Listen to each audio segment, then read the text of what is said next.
Mayor Robinson, we are good to go. Well, thank you very much. And good evening and welcome to the West Grey Council meeting for November 16th, 2021. On item number 1, the call to order, I will say that all members of council are present, with exception at this point of Deputy Mayor Hutchinson, who is attempting to call in via phone and, if at all possible, to link in via computer. But when he is available, I'll just identify that he's here. Other than that, we do have a quorum for this meeting. Corporate and Communications Initiatives Officer, Cody Hewlett, I wonder if you would go through the features of this evening's electronic meeting, please. Good evening. Absolutely, Mayor Robinson. Before I begin, if you get disconnected at any time, you can dial 1-647-558-0588 and enter the meeting ID for this meeting, which is 850-9797-1966. Both members of staff and council have been briefed on the various features of the Zoom meeting software and will be raising their hands physically on camera to speak. For members of the public, if you require any technical assistance throughout the duration of the meeting, you can send a chat message to myself, Cody Hewlett, Corporate and Community Initiatives Officer, and I will attempt to assist you. For members of the public, it should be noted that this meeting is being held in 2 places. It is being held on the Zoom meeting platform, as well as being live streamed on YouTube. For any public participation, it must be done through Zoom and cannot be done through YouTube at this time. Thank you. Thank you very much. Item number 2, moment of reflection. At this time, if you would take a quiet pause, that would be appreciated. Thank you.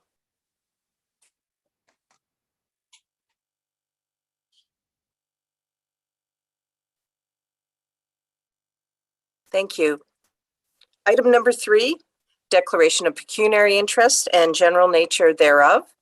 At this time, members of council, is there anything to declare? Thank you. Item 4, delegations/presentations. We have 3 delegations. They're 10 minutes each. The first one, 4.1, delegation Chair Dan Gerzak of the Sauget Municipal Airport. Now, Clerk Charbeck and CIO Johnston, are you able to assist me, as well as Initiatives Officer Hewlett? Do you see Mr. Gerzak on line at all? I'm just concerned maybe with the outage, power outage, that he may not be available at this time. Anyway, I've asked the question. Over to you, Initiatives Officer. Please go ahead. If I may, Dan Gerzak is present in the meeting. He is here? Yes. Wonderful. Great. Well, with that, hello, Chair Gerzak. We're most interested to hear your presentation on 4.1 of the Sauget Municipal Airport. We did receive the information you provided, and we're looking forward to your presentation. Delegation.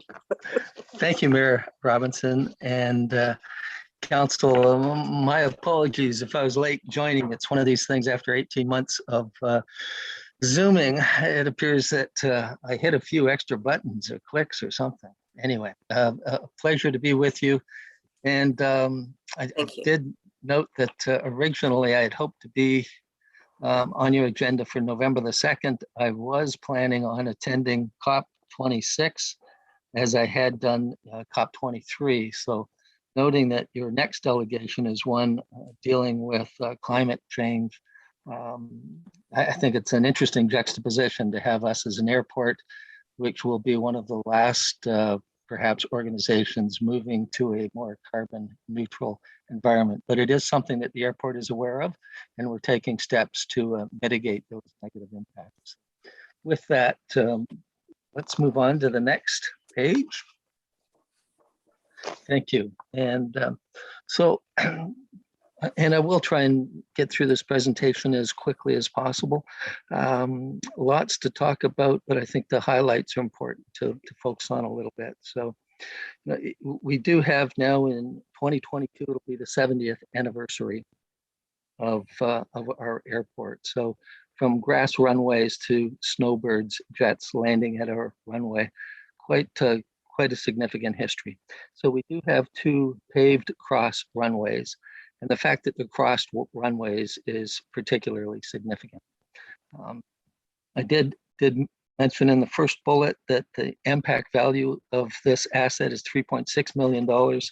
However, if you just take a look at the asset as there are 253 acres of agricultural land, that puts the asset value upwards of 3.8 million, not mentioning some other assets that we have at the airport. So we do have a new airport restaurant chef operator. So that happened new in 2021, started in September. We have full instrument approach, and new in 2022 will be a flight information broadcasting system that made available by our volunteers and our donor community.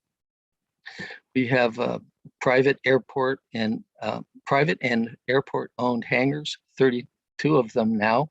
So approximate replacement value of about $4 million. And our main terminal building, again, a replacement value, probably in the $2 million price range if we had to replace that building with municipal standards and accessibility standards, that sort of thing. We do have equipment to maintain and operate as a Transport Canada registered airport. In 2021, we have had donations in the amount of $5,000 and an ongoing commitment of $2,000 per year. The airport itself has generated a revenue growth. I'm projecting in the 10 to 11% range for 2021. Our budgeted forecast was 8%, and I'm quite confident that we'll have that 8% by the end of November. And something new in 2021, we finally had a recognition of our municipalities with our new municipal flags with their solar lighting at the airport. Really an excellent recognition and something brought forward by our airport managers. And if you've ever driven by at night, it's no longer a dark, desolate corner. It does have those 3 flagpoles with solar lighting. To the next page, please. So again, focusing on the volunteers over the last 70 years, the airport began with 2 2,600-foot runways. Flight school began by volunteers in 1965 with 23 local students. Fundraisers continued, and one of the major fundraisers was an $8,000 local dance in 1970. By 1979, the Flying Club had been established, and they purchased a Cessna 150. From there, the volunteers built a clubhouse, meeting rooms, and snack shops. In 1990, Interforest purchased the adjacent farm to expand the runways. So again, our local business community, recognizing the importance of our airport, helped to expand that.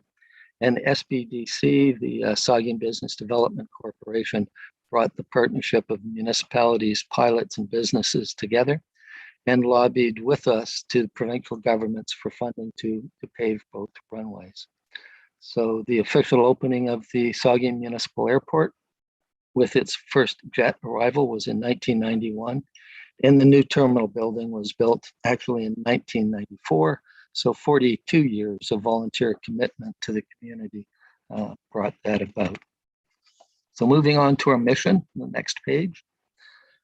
So our vision and mission to build on the human and capital resources of the Saugeen Municipal Airport as a cultural and economic hub of Brockton, Hanover, and the West Cray region. And I think our focus really has been to understand the airport and its community as a cultural hub of the area. And this helps us to address social equity issues, environmental protection issues, as well as the strong economic development issues that are brought to us by the airport. Next page. So our 2022 goals and vision, certainly financial stability by increasing our revenue by 8%, and flattening our expenses, reducing our expenses, really helps to create some financial stability, I think, for our member municipalities to understand where we're headed. And I think that'll become more apparent as I go through these slides. So the second bullet, planned growth and expansion of services. So again, in terms of some of the growth that we hope to have in the future, will require some zoning changes and some significant support and, as I said, planned growth and expansion of services. So over the past 70 years, we have grown from something that has been volunteer-driven grass runways to a real business approach to addressing the needs of our local municipalities. And our third bullet, in terms of a goal and vision, is to reduce our carbon footprint through a balanced approach to planning, social equity, and economic development. So different kinds of things we can look to when it comes to reducing our carbon footprint is acknowledging the impact that building new hangars can have on a carbon footprint and an expansion of services. On the one hand, we're successful when we sell more fuel. On the other hand, that's not a positive impact to our environment. So we need to be very aware of the impact that our successful airport is having and planning for a long-term future that recognizes that even the airport industry will be transitioning to more carbon neutral activities and more carbon neutral fuels. Next page, please. So again, just to try to provide a little bit of a revenue and expense summary for 2021. In 2020, we recognized that municipalities may have a difficult time in 2021 with COVID.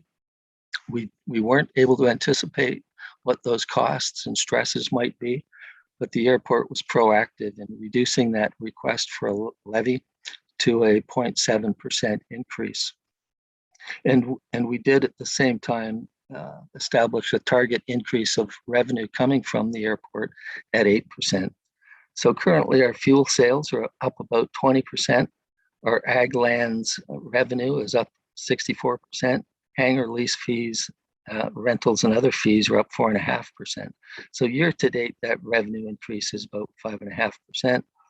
And as I indicated earlier, I am quite confident, but by the end of November, we'll be able to look at an 8% increase in our revenue with still potential increases through the month of December.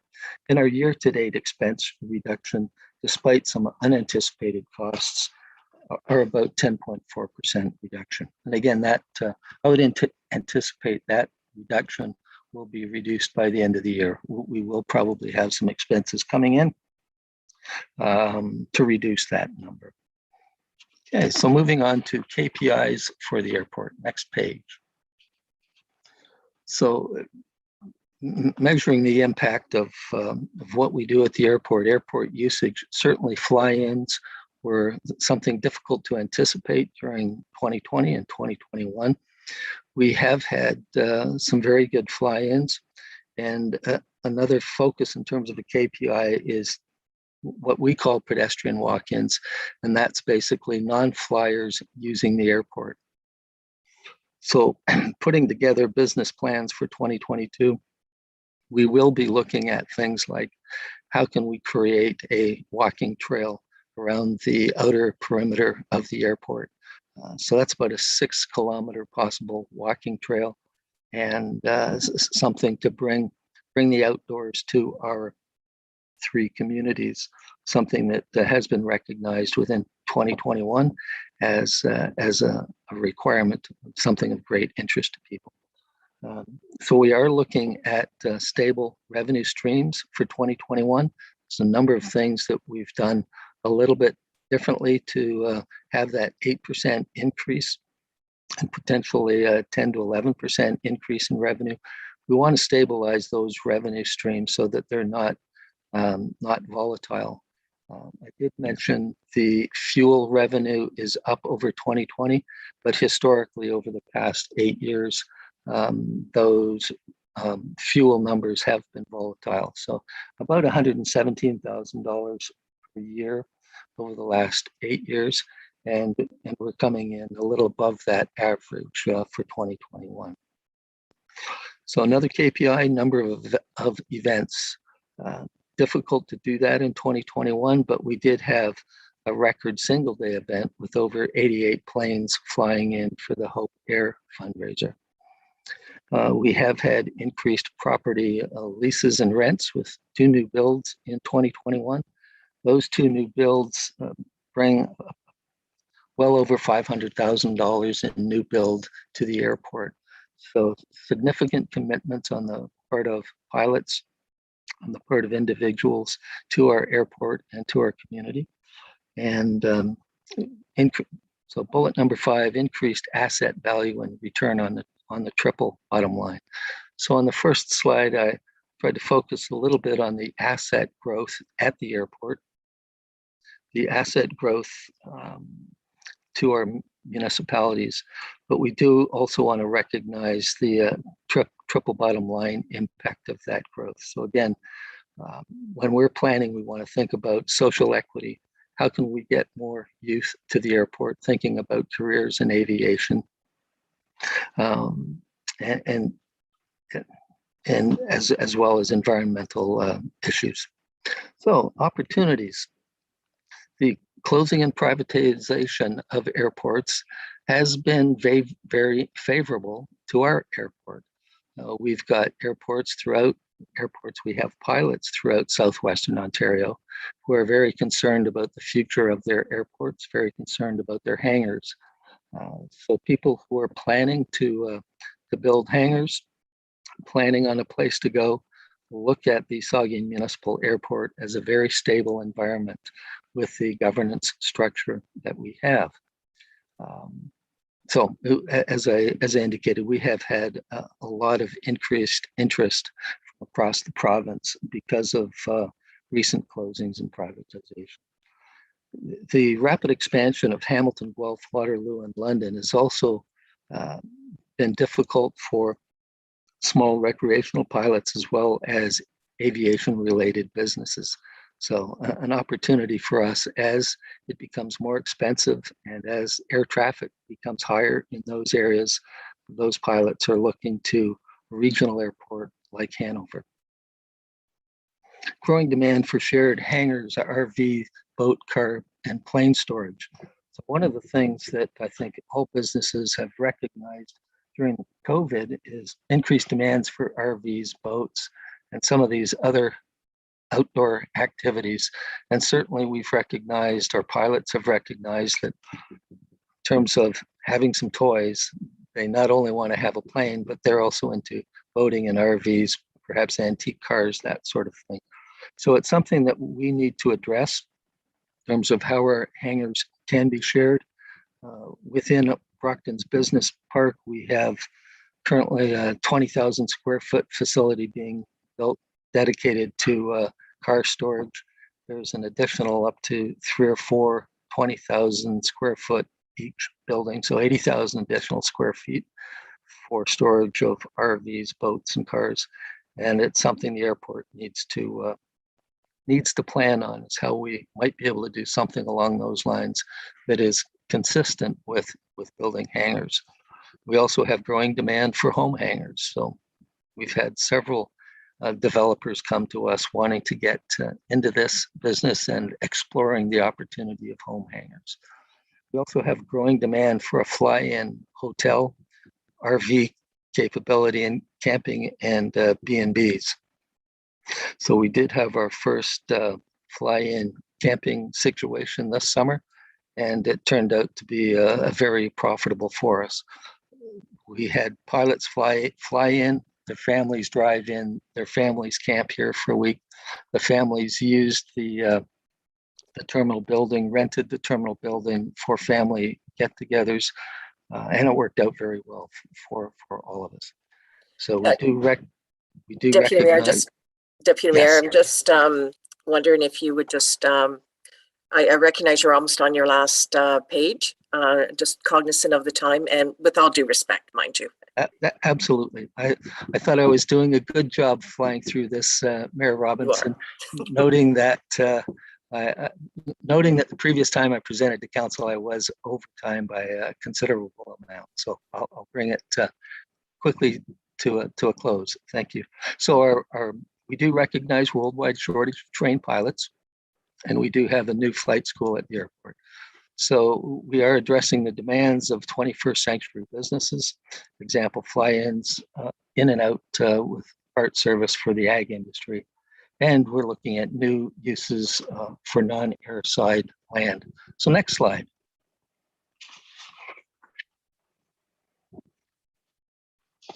That concludes a lot of opportunities that we're looking towards and building towards. So thank you very much for your time this evening. And I hope you do have a very good meeting, and certainly any questions that you may have, I can address offline and let you get onto your meeting. Thank you. Well, thank you very much, Deputy Mayor Dangers, and certainly as chair of the Saugeen Municipal Airport here. Really appreciate the detail on the presentation. We do have two other delegations coming up, but I do see a couple questions of clarity. Councillor Townsend. Thank you. Through you, Madam Mayor, and thank you, Mayor Gerzak. Really appreciated the presentation. The first one has to do with, you provided an updated slide, I believe, on where you were financially and the impact on the levy, the fuel sales, and et cetera. And I wonder if you would mind sharing that as well, because we don't have that in our slide deck. Oh. So that would be good for going forward, just so we have it for reference. And Thank you, the second Councillor. point was, Yep. Sorry, thank you. Yes, thank you very much for bringing that forward. Sorry, were you speaking, sir? No, Councillor Townsend, we were saying thank you very much for bringing that forward. Okay, thank you. I didn't hear you at first, though. The other one was, you said there was a 0.7% increase in the levy for 2021. What do you anticipate for 2022, if any? At this point, it is a little early to anticipate. I think that's a good model that we'd like to follow, is to minimize the levy increase to our municipalities and focus on ways to increase airport generated revenue. But we'll have to look at the critical things that impact safety. So for that reason, I don't want to make a commitment, to give you even a ballpark as to what that request might be for 2022. Okay, thank you. I just thought you might have some idea. Yep. No, we've had discussions, but we're not there yet. Thank you. Okay, thank you, Madam Mayor. That was all my questions. Very good. Thank you, Councillor Townsend. Councillor Shea. Thank you, Mayor, and thank you, Deputy Mayor Gerzak, for your presentation. A couple of quick questions. How long has the airport been supported by the 3 municipalities, formerly 4, but currently 3? Yeah. So you're asking how long it's been formally supported by municipalities. That date when the municipalities came together was 1991. Okay, 91. So about 20 years or so. Great. 30. And 30, 91, 01. Yes, right. Okay. Thank you. And can you say ballpark how much the municipalities contribute per year? Well, 151,500 in 2021. It's divided amongst the 3. That's correct. Yes, great. Thank you. And finally, what percentage of the air traffic use is recreational? That is something that we'd like to have a better understanding of. There is currently more technology available to keep track of flights after hours and weekends when people aren't there. But I'd say it's probably upwards of 80 to 90% is what we would call recreational. Okay, that's what I would have imagined as well. And if you'll allow me, Mayor, I have just one final comment. Certainly, Councillor. Thank you. A couple of weeks ago or months ago now, Deputy Mayor Hutchinson made a motion at council. I don't think it was successful, but in it he said, and I'm quoting, whereas the Saugeen Municipal Airport is connected to our tourism, economic development, agricultural sectors, disaster evacuation and recovery, OPP and rescue efforts, medevac flights, 24/7 plane and jet refueling, can pass for US pilots to land with pre-clearance, and several other key elements that benefit the 3 municipalities. And then his motion went on to propose a vote, a gesture of support. But I didn't see you mention disaster evacuation, recovery, OPP, rescue efforts, medevac flights. Is this something that maybe we would be doing down the road in the future, perhaps? What do you mean by doing? Well, we do all of those things now. All of those services come through our airport now. okay, And, well, I just didn't see it in your presentation. So, and as Mayor Robinson pointed out, I was still overdue with my time. So, okay, thank you. thank you. Thank you very much. Thank you, Councillor Shea. Councillor Hergert. Thank you, Madam Mayor. I have a question about how much money is in the reserves for airport. Any reserves for the SMA? Yes, there are. We certainly have reserves. I would say they're nowhere near where they should be for an asset of this value. Would you estimate that amount for me, please? Oh, I could estimate probably in the $15,000 to $30,000 range. Perfect. Would you be able to provide that evidence for the next meeting that we have for West Grey, just as a follow-up so we can get the exact amount, please? Yes, certainly all of that information is provided monthly at our monthly meetings. We do have financial updates year to date, and all of those numbers are provided. So we can certainly give you access to what we provide to the public at our monthly meetings. That would be great. As a shareholder, I'm sure West Grey would appreciate that information. Thank you. 2022 budget, November 30th, West Grey Council is starting that budget process. As of yet, I believe we have an estimate for the airport, which is a nominal increase. With all the success in the generation of revenue, could you estimate how much the contribution for West Grey will go down for 2022? I would estimate that it will not go down. There's been some revenue generation outside of the 2021 budget. I thought I understood that you were generating more revenue than you thought. Councillor, the question was asked and answered. So, and we will be going through a budget deliberation. I'll look forward to that. Very good.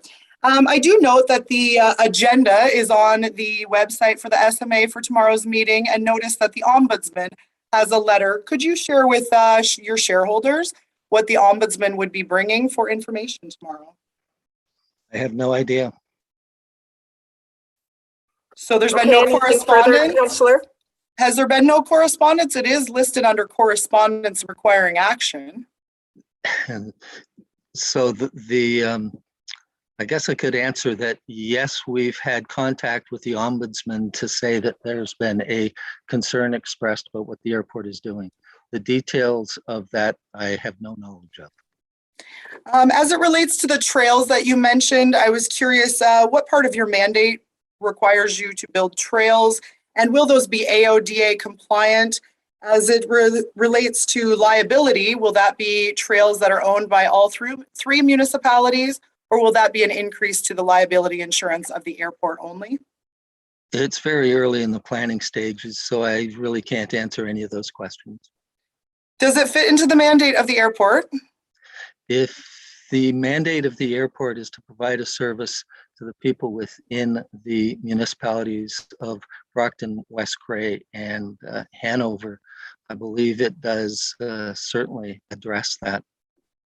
Is there a business further, Councillor Hergert? We have other delegations, and I obviously want to ensure that it's a respectful questions, not a rapid fire of questions. So do you have one additional question? And then we'll move on to, I'll ask if there's anybody else that wishes to speak, and we have other delegations. Is there a final question, Councillor Hergert? Yes, could the chair discuss the affiliation with COPA that has been ongoing, and letters have been going back and forth signifying an exit from the COPA organization for the SMA? I really can't speak on behalf of COPA members. Have Okay, you fair received enough. any communication regarding that? Certainly, I have had communication, but I don't believe it's my position to speak on their behalf. Thank you, Councillor Hergert, for all your questions. Members of council, are there any additional questions? Well, Chair Gerzak, thank you very much. We certainly, as a council, enjoyed and appreciated the presentation that you provided, and we look forward to a budget deliberation and you coming back again anytime to our council meeting for presentations. And thank you for everything the Sauga Municipal Airport's doing on behalf of West Grey. Thank you. Have a good evening. Have a great evening. Bye now. Members of council, we are moving on now. As I said, we do have two other delegations, and now it's 4.2, Delegation Nikki May, Grey Bruce Climate Action Network. This is an annual report. It is attached to the agenda, and I do see Nikki May there. Good evening. And if you're ready to begin your delegation, we're anticipating everything you were about to say. Thank you, and please go ahead. Thank you, Mayor Robinson, and good evening to you, West Grey councillors and staff. And thank you for giving me this opportunity to speak to you about the Grey Bruce Climate Action Network and our first annual report. Next slide, please. We are a network of climate groups from across Grey and Bruce, linked as illustrated by this beautiful spider web by a passion for climate action. Next slide, please. Specifically, the groups involved in the Climate Action Network include municipally based teams from the Blue Mountains, Grey Highlands, Meaford, Owen Sound, Saugeen Shores, Northern Bruce Peninsula, Georgian Bluffs, and West Grey. The Collingwood Climate Action Team is also a very active group that has joined our Grey Bruce network. Each active municipality has a citizen and a council rep. In addition, the Grey Bruce Sustainability Network is a member of GBCAN. GB Susnet, as it is known, has been around for over a decade. Volunteers who are promoting projects such as shoreline cleanup, green roofs, waste diversion, and community gardens. Crucially, planning staff from Grey County also sit in our meetings. First, Hiba Hussein, then Scott Taylor, and now Linda Swanston has joined us, allowing us to freely trade information and ideas about the most effective climate actions for Grey County. Next slide, please. We share a common concern for how our communities will respond to the climate emergency. Our purpose in networking is to support regional action to mitigate greenhouse gas emissions and adapt to climate change. We share resources, strategies, lessons learned, and come together when a regional voice or regional action is needed. Next slide, please. We believe that citizen leadership, working together with municipal leadership, has the best chance of protecting the future of our communities and built infrastructure by conserving and enhancing the natural assets of our region so that they can support us through the extreme events that climate change will bring. Next slide, please. One of our first projects undertaken by the network, led by John Anderson of the Owen Sound Climate Action Team, was mapping the current climate action that's occurring in the municipalities across Grey and Bruce. The green color represents climate action where municipalities are formally involved in the activities along with their citizen action groups. The blue color represents very active citizen action groups, but no formally acknowledged municipal action at this time. And finally, the gray represents municipalities where no action, as far as we know, has been taken towards climate issues. It's interesting to note here on Kinloss, there in the southwest of Bruce County, they have a climate action plan that was put in place the municipality that is, in 2020. And yet they're not a member of our group. And as far as we know, there's not an active citizen group there. Next slide, please. So we started by having monthly meetings where the different groups share ideas and information about projects they're currently undertaking, successes they have had, and the best ways they feel to deal with the needs of climate action. One of the issues we think is very important is widening the conversation to the public and engaging a greater fraction of the public. So few people seem to be involved, although so many seem to be concerned. The Carbon Conversations project brought to the team by the Collingwood Climate Action team is one method that is out there for forming climate groups in the community, both individual groups and groups such as church groups, nature clubs, horticultural societies, getting these groups to sit together, talk about their climate footprint, their carbon footprint, and what they might be able to do to improve that situation. The climate engagement is where other municipalities across Grey and Bruce took on the Carbon Conversations model, adapted it to their own use, and are using it to reach out to the public. The virtual climate change conference put on by the Grey Bruce Public Health Unit to help illustrate the common issues between climate and health was attended by many of the network members, and several of them gave talks at that climate conference.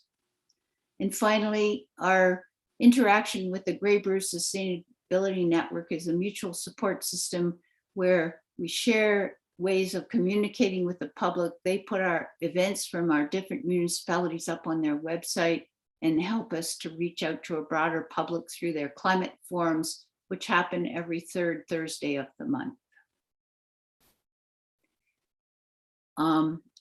Oh, sorry, next slide, please. Yes, okay.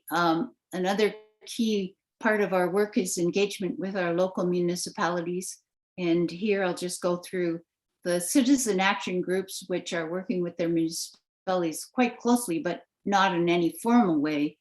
Are Blue Mountains, Collingwood, Beeford, Saugeen Shores, Owen Sound, and Grey Highlands, where municipal climate action groups,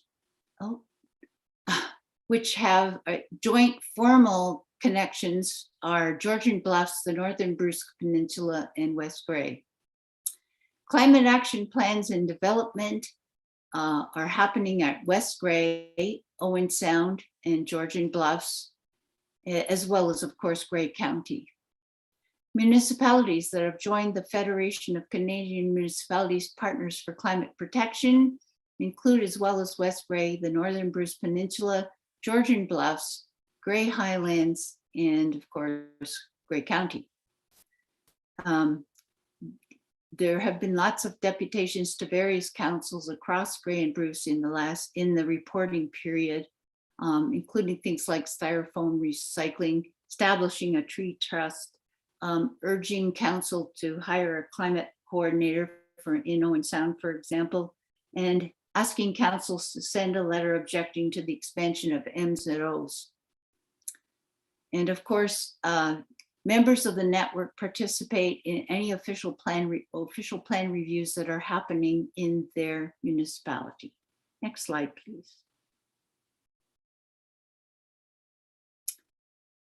Some of the community-based activities that we have been involved in, as I said, emphasizing personal actions and organizing community-wide actions such as climate marches, community gardens, Fridays for the Future gatherings, and a Young Climate Heroes Creative Challenge.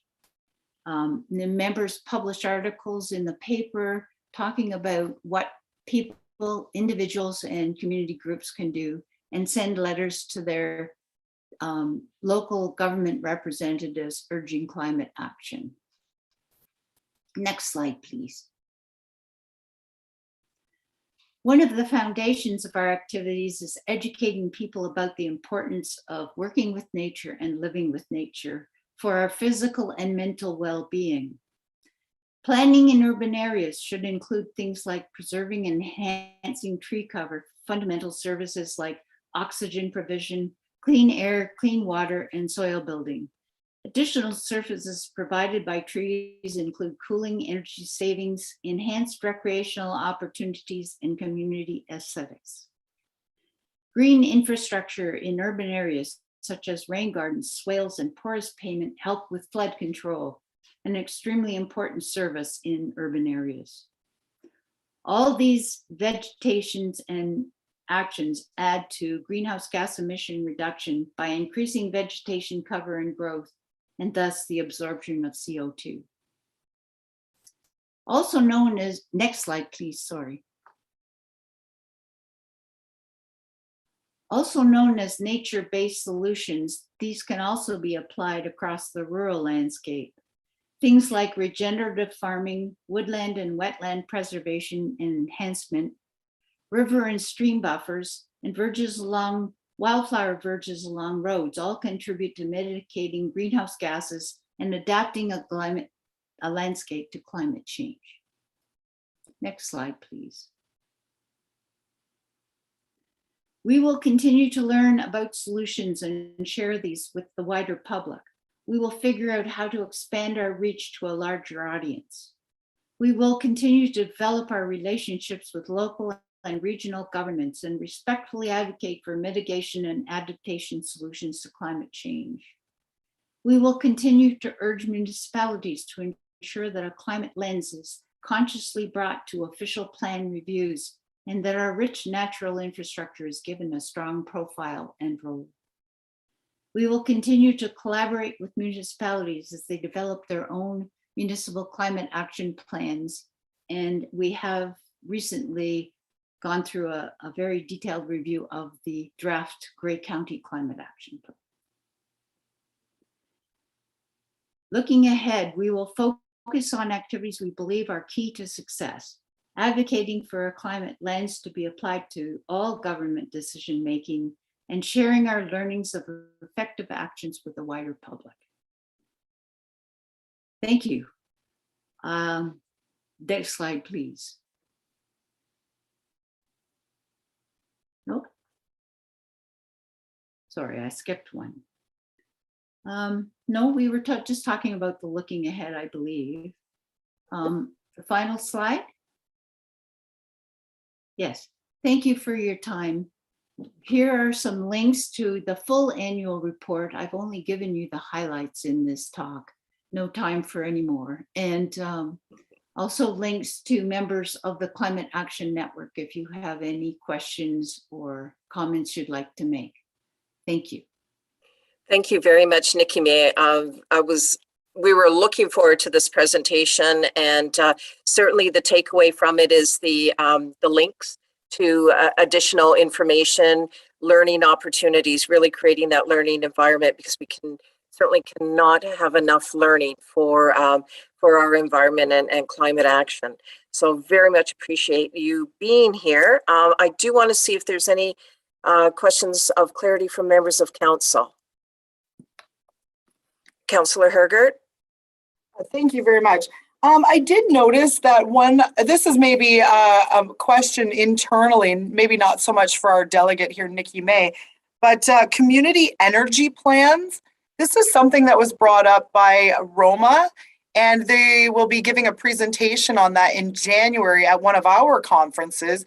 Could you share any information, Nikki or staff, about community energy plans, please? So we'll just focus, because this is Nikki May's delegation. It'll be for her to respond to, if you so wish. Please go ahead, Nikki May. It sounds very interesting, Councillor Hergert, but I'm afraid I haven't heard anything about that. Anything further, Councillor Hergert?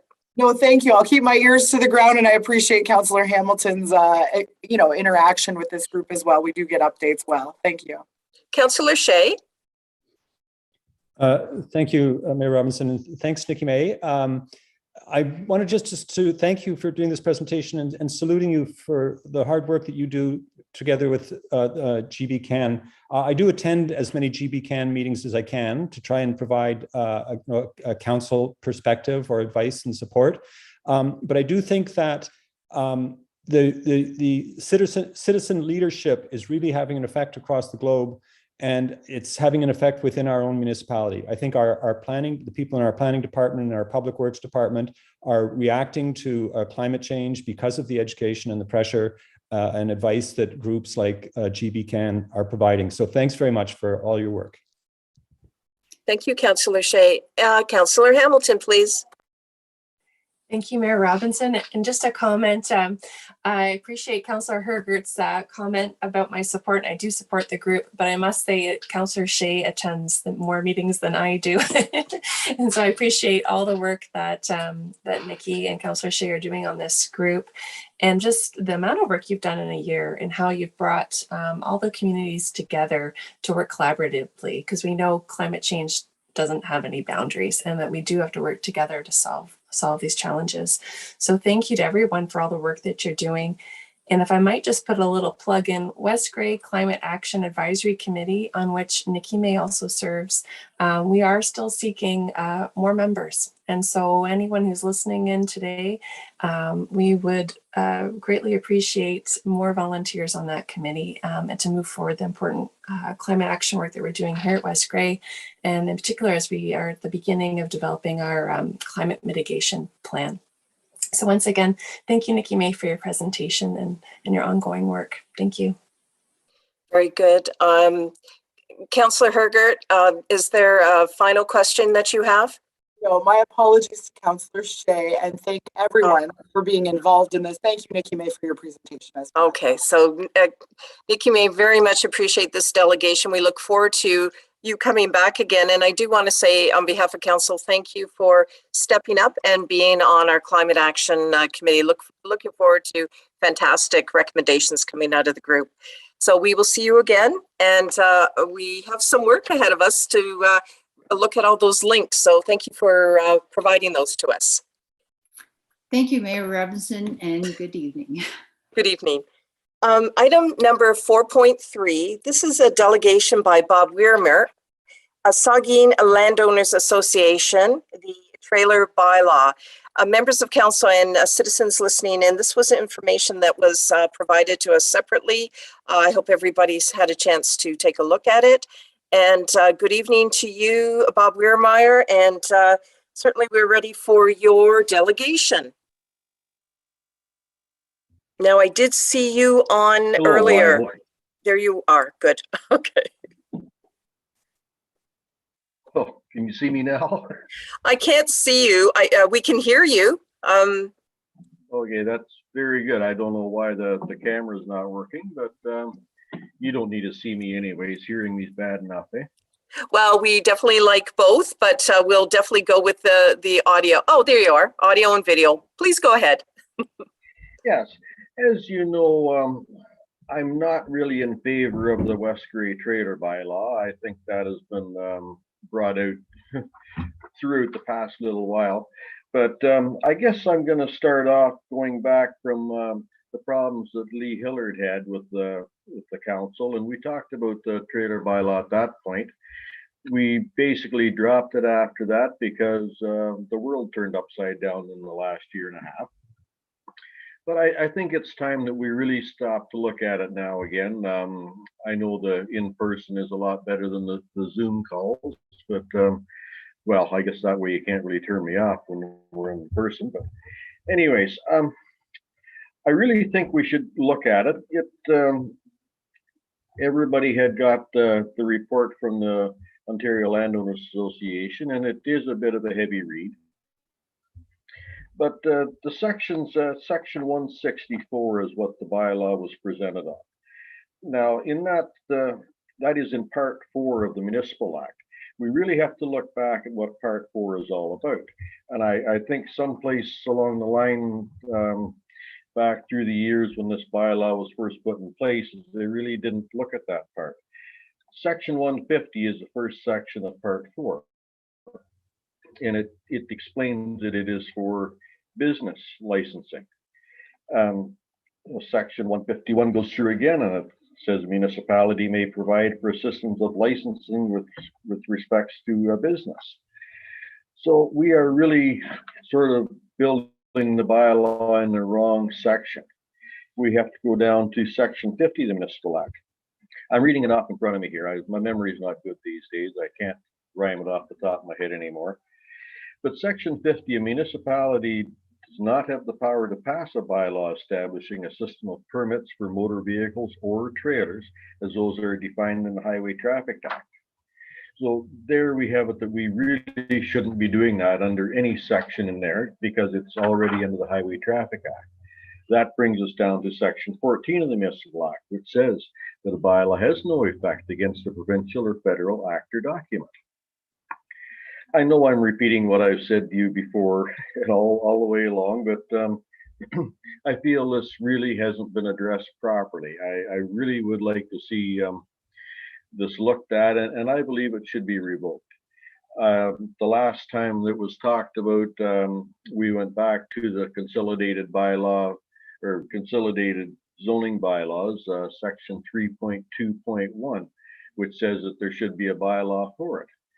But if we look again at section 50, it says we cannot have a bylaw for that. It's again the conflict of section 14. I really wonder how long we can go on with a bylaw that is so contradictory to so many people. I do know when the bylaw was first established, not this one, but its predecessor, is the person that drew that up. He's not there anymore, but figured there was 1,100 trailers illegally parked in West Grey, and $1,000 a piece. Yeah, it would really have helped his department out quite a bit. I don't know if anybody has the facts and figures on how much of that $1,000 a year for 1,100 trailers has actually ever come in. I'm really thinking that the cost of even trying to implement this is still more than what the cost has been of the benefits of it. And it's driven by the complaint system. And I've just recently found out that we really have to be careful with the complaint system. Everybody is told, well, yeah, you can put an anonymous complaint in. This is not true. If it actually goes to a court system, you through the Evidence Act, that person's information has to be available because they might have to be a hostile witness. So we really have to look at that section of it too. Is the purpose of the bylaw actually been fulfilled? Do we know very many trailers that have been taken out because this bylaw was in place? I really don't know of very many. There's going to be a few, definitely. Going back through the years, we were told that this money was for services that were put out. Well, I believe any property that is out there that a trailer is sitting on is already paying taxes, whether it be for residential tax or whatever. There is still property taxes paid, and this is what all our services are coming from. I guess I've been rattling on and not giving anybody else a chance to ask any questions. Is there any questions on this? Well, Bob, I can tell you, you have 10 complete minutes if you wish to continue talking. We are most interested in what you have to say. However, if you have completed your delegation or your where are we at? We're at a delegation. That's fine too. I'll ask members of council if there's any questions of clarity once you're done. So what would you like to do? Well, I can carry on and I can keep talking, but there's been an awful lot of famous persons, people of the city. If you can't bore your message home in 5 minutes, quit boring. Then I really don't want to bore you too badly. Okay. I mean, with all due respect, you don't bore us by any means. But if you have concluded your delegation, I say thank you. What do you think? It's up to you. Well, it's all information that you've all heard before. I just, I guess, compiled it again, so we had it in one nice, neat package. And just hopefully, I would like to see a resolution to have this bylaw dissolved. I haven't seen any good come out of it. I do know there was one case where it was presented at a court, and at Okay, that point, it was, I believe, in the pre-trial or the discovery, everything was settled on that. And I guess we're not supposed to talk about court cases or whatever, but at the same time, the amount of money that the municipality had spent on that, and it didn't even go to a court because it was all decided beforehand. I can think an see, op- Bob, I could see if there's questions for you at this time, if you wish. Yes, definitely. Okay, so I'm going to open it to, first of all, thank you, and Bob Weirmeyer, for your delegation, but also the detailed information that you provided to us and the references to the Municipal Act. So thank you very much for all of that. I see you have at least 3 questions of clarity for your delegation. Councillor Townsend, Councillor Hutchinson, and then Deputy Mayor Hutchinson. Councillor Townsend, please. Thank you, Madam Mayor, through you. Yep. Mr. Weirmeyer, I'm assuming you're asking for some action to be taken place rather than just have you come back in a couple of more years. Do I interpret your statements correctly? Yes, you have exactly nailed it. We have taken a look at this time and again, and I guess with the Hillard problem they had with theirs, the question came up, and we had asked at that time for it to be looked at. And at that time, it was put off again. I feel it's been put off 2 or 3 times, and I really would like to see an action taken to get this resolved. There is so many discrepancies in where it's against what the Municipal Act says it can be done that I think it's advantageous to council to have it resolved. Thank you for that clarification. Madam Mayor, just to let you know, I'd be willing to make a proposal at the appropriate time in the agenda that we direct staff to actually look at that, taking into account the input we've received, and either they'll be able to justify and say what we're doing is correct or not. But please advise at some point during the meeting, or if not, I'll raise it at the end. Thank you. Yeah, well, I can definitely say if you want to put a motion forward to that effect at this time, that's fine. You can do so. If you want to wait to hear your other 2 colleagues speak, that's fine too. So what would you like to do at this point, Councillor Townsend? I'd rather hear the comments first, and then I will put the motion forward, though. I'll circle back to you then. All right, Thank then. you. Okay, thank you.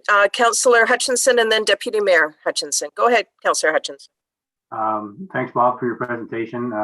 I've heard it before, and I understand where you're coming from. I guess my concern, first of all, is if we are creating a bylaw which is illegal, then that's something we obviously need to look at and get rid of. I'd be willing, as Councillor Townsend said, I'd be willing as have our staff take a look at this. Be interested to know what best practices are across the province. Like, we can't be the only municipality that has some kind of bylaw on this, or maybe we are. Maybe we're the only one. So we need to look at best practices. We need to look deeper into the Municipal Act and see where we are with that. I guess my concern is with the trailers, as you said, people have a trailer on that property. They're already paying taxes, but they aren't paying the equivalent taxes to someone who might be living there, half a year or 3/4 of the year, compared to someone who has a house on that property. So there's that part of it too. Plus they do use services, like you said, our police and our fire and whatnot, if there's a need for it. So there are some benefits to us having a bylaw if we can recoup some of that money. But again, whether we're in a illegal situation, that's something we need to look into. So I'd be really interested in looking at it further and understand where you're coming from. But so I'd be willing to maybe second Councillor Townsend's motion when we get to that point. Thank you. Thank you, Councillor. Deputy Mayor Hutchinson. Thank you, Mayor Robinson, and thank you, Bob, for your presentation. My comments have actually been made, and I'm not going to duplicate them. And Okay. I was prepared to move a motion as well, so I will. Oh, my goodness. I'll just follow for the call of the motion. Thank you. Thank you. Anything further, members of council, on this delegation? Okay, circling back to you, Councillor Townsend. Yes, thank you, Madam Mayor. I would like to move that council direct staff to look at the trailer bylaw, as it's known, to determine whether it's appropriate or not, and make a recommendation to council as to the future of the bylaw. Let's leave it that simple. Okay, thank you. With that, I'm going to just ask Clerk Scharbeck. Point if, of order, Your Worship. Yes, It's Councillor Councillor Shea. Yes. Are we allowed to introduce motions in the Yes. middle of a delegation? Well, the delegation has been completed. We've had the Okay. questions from the members of council. I asked if there were anything further. And so we're at that stage now that for a motion of this nature, it is just fine. Okay, I would have thought it had to be a notice motion, but I'll follow your lead. Thank you very much. Clerk Scharbeck, do you need any clarification with what Councillor Townsend is putting forward as a motion? And at the appropriate time, could you please read it back so I could ask for a seconder? For you, Mayor. I will just double check with Councillor Townsend, if you don't mind, Councillor Townsend, that council directs staff to review the trailer bylaw to determine if it is appropriate and report back to council. Regarding okay the with that, future of Madam that Clerk. bylaw, is that Yes, I'm okay with that. okay?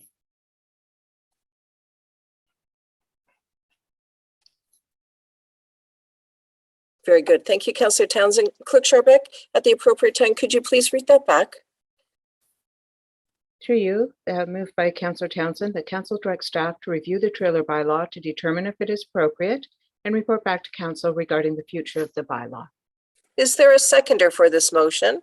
I believe Councillor Hutchinson is seconding this. Any clarification on the motion at hand? Councillor Hergert? Yes, I was curious, do we need to have the wording about legal, financial, best practices, or staff has that direction from council to know that those are the things we're looking for? From my opinion, it is included within what Councillor Townsend has asked for. Councillor Townsend, would you be in agreement? And also I'll go over to Clerk Scharbeck. I would definitely be in agreement. I would think that staff has enough experience to know those are the things they should look at. Indeed. Clerk Scharbeck, anything further? No, I think staff understand. Very good. Any other questions of clarity? I'm not seeing any then. I have a mover and a seconder on this. All those in favor indicate with a raised hand. 2, 3, 4, 5. All those opposed? 2. The motion has passed 5-2. The motion has carried. Thank you. And also Bob Weirmeyer, thank you for your delegation as well. We are now moving on to item 5, which is the public meeting. And with that, Clerk Scharbeck, could you please read the recommendation? Through you, Mayor Robinson, the recommendation is that West Grey Council adjourns at 7:09 p.m. for the purpose of proceeding into a public meeting pursuant to Section 34 of the Planning Act to review a proposed amendment to West Grey zoning bylaw number 37-2006. Is there a mover for this motion?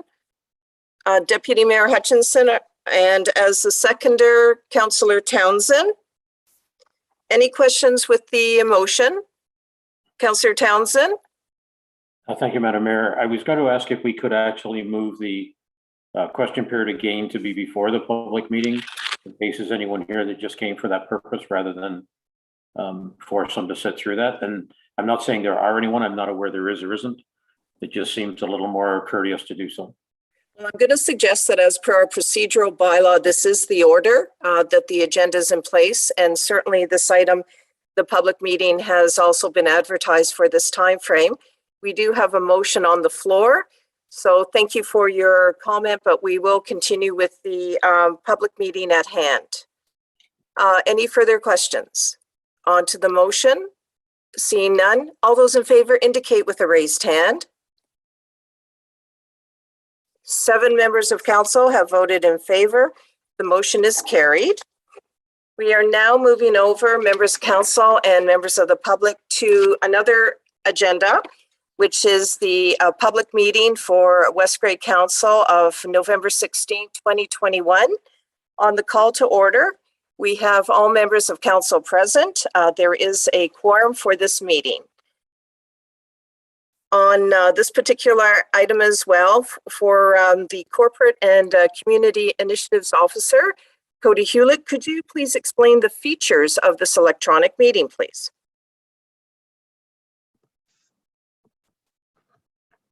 Yes, absolutely. Before I begin, if at any point you get disconnected, you can dial 1-647-558-0588 and enter the meeting ID 850-9797-1966. For members of the public, if you require any technical assistance for the duration of this meeting, you can send a chat message to myself, Cody Hewlett, Corporate and Community Initiatives Officer, and I will attempt to assist you. It should be noted that for public portions of this meeting must be done through the Zoom meeting software as opposed to YouTube, where this meeting is being held. It is also being live streamed on YouTube. Thank you. Thank you. Anything further? Thank you very much. On item number 2, declaration of pecuniary interest and general nature thereof. I'm asking members of council, is there anything to declare at this time? Seeing none.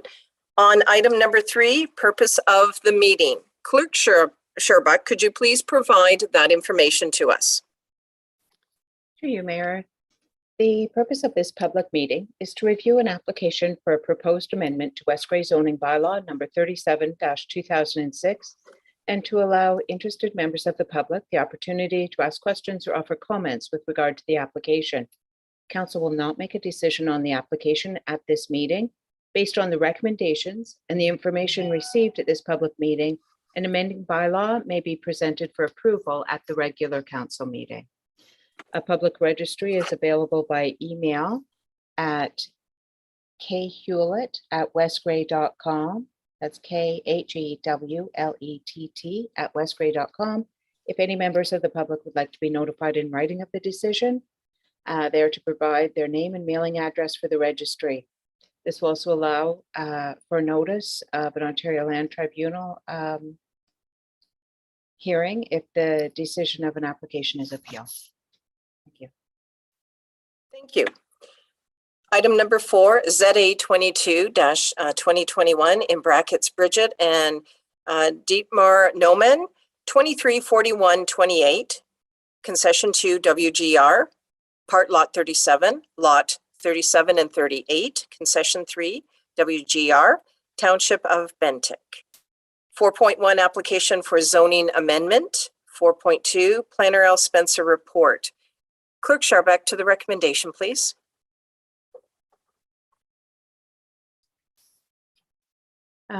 Through you, the recommendation is that council receive planner's report and considers the first, second, and third reading of the bylaw at the subsequent council meeting.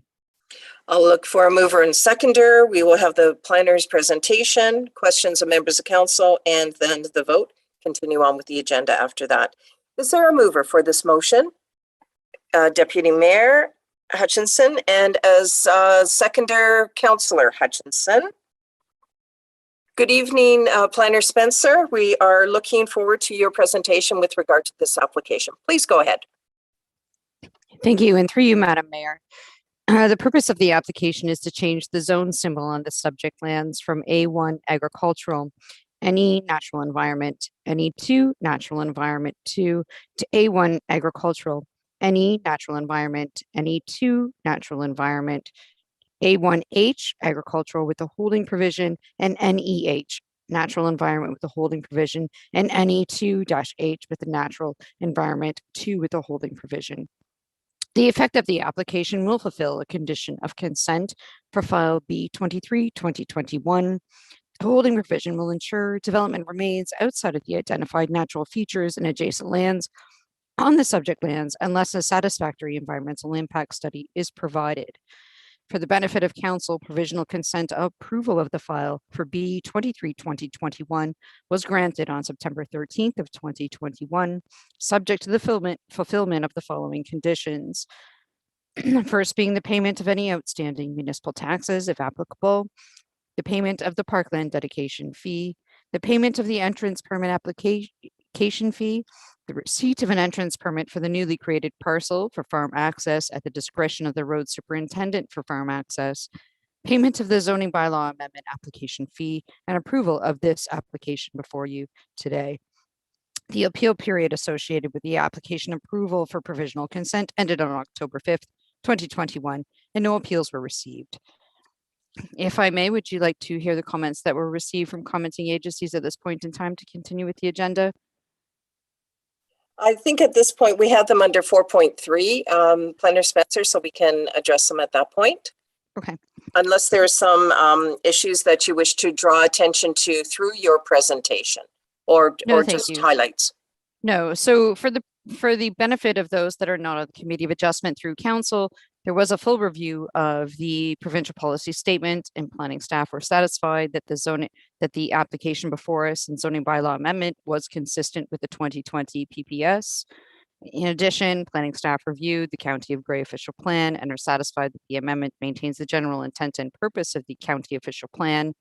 As a highlight to that, there are some policies within the county official plan that do note that policy 71131, the consent application was recommended to include the condition related to the passage of a zoning amendment for the holding provision implementation to address the concerns of not the Conservation Authority in addition to the county as well. Purpose of the application at hand. The municipality of West Grey zoning bylaw also need to generally satisfied that the holding provision will address those components and not require the applicants at this point in time who do not intend or have intent at this point in time to develop the property, but will preserve those concerns for a future date if development of the property by themselves or a future landowner will occur. So in general, the recommendation as it stands as the County of Grey and the Saugeen Valley have provided positive comments, and next steps will be provided as required. Well, thank you very much for that. Any questions of our planner at this time, members of council, or in the motion at hand? I'm not seeing anyone. Okay, then. On the motion, Clerk Sharbuck, could you please read it again, and I will call the vote. Through you, the motion is that council receive Planner Spencer's report and considers the first, second, and third reading of the bylaw at a subsequent council meeting. All those in favor indicate with a raised hand. 6. 7 members of council have voted in favor. The motion is carried. 4.3 written comments received, 4.3.1 Grey County, as well as 4.3.2 Saugeen Valley Conservation Authority. Planner Spencer, anything additional to comment as well? Have you received other correspondence that you wish to address at this time? Thank you, and through you, Madam Mayor. The comments received from the county were in continued support of the application, provided this implementation measure through the zoning bylaw was obtained. In addition, the Saugeen Valley Conservation Authority, with their extensive comments related to the natural heritage features, they are satisfied that the application at hand is to their approval. And any additional comments received? Not beyond the severance application at this time. No, thank you. Thank you. Clerk Sharbuck, have you received any additional written comments with regard to this application? Through you, Mayor, I have not received any further written comments. Thank you. Moving on to 4.4, verbal comments. 4.4.1, council members. Any member of council wish to say anything at this time? Seeing none. 4.4.2, public members. Initiatives Officer Cody Hewlett, could you please assist me in determining if there's any members of the public that wish to participate in this part of the public meeting agenda? Absolutely. As mentioned before, public participation for this portion of the meeting must be done through the online Zoom meeting software and cannot be done through YouTube at this time. For members of the public wishing to participate who have joined us via phone, you can press *9 to raise your hand, and that will let us know you would like to speak. Alternatively, if your hand has been raised in error, you can press *9 again to lower your hand. The second option for members of the public who have joined us using the online meeting software, you can either send a chat message to myself, Cody Hewlett, Corporate and Community Initiatives Officer, either stating that you would like to speak or what you would like read on your behalf for the record. Alternatively, you can also raise your hand, typically located in the bottom right-hand corner of your screen. Depending on your device, it may be a blue or yellow hand icon. Just taking a quick review of the dashboard as well as my chat, Mayor Robinson. I am not seeing any members of the public wishing to participate at this point. Okay, thank you very much then. 4.5 is next steps. Clerk Scharbeck, please. Through you, Mayor, the next steps will be for council to consider a zoning bylaw in the regular council meeting after receiving the information at this meeting.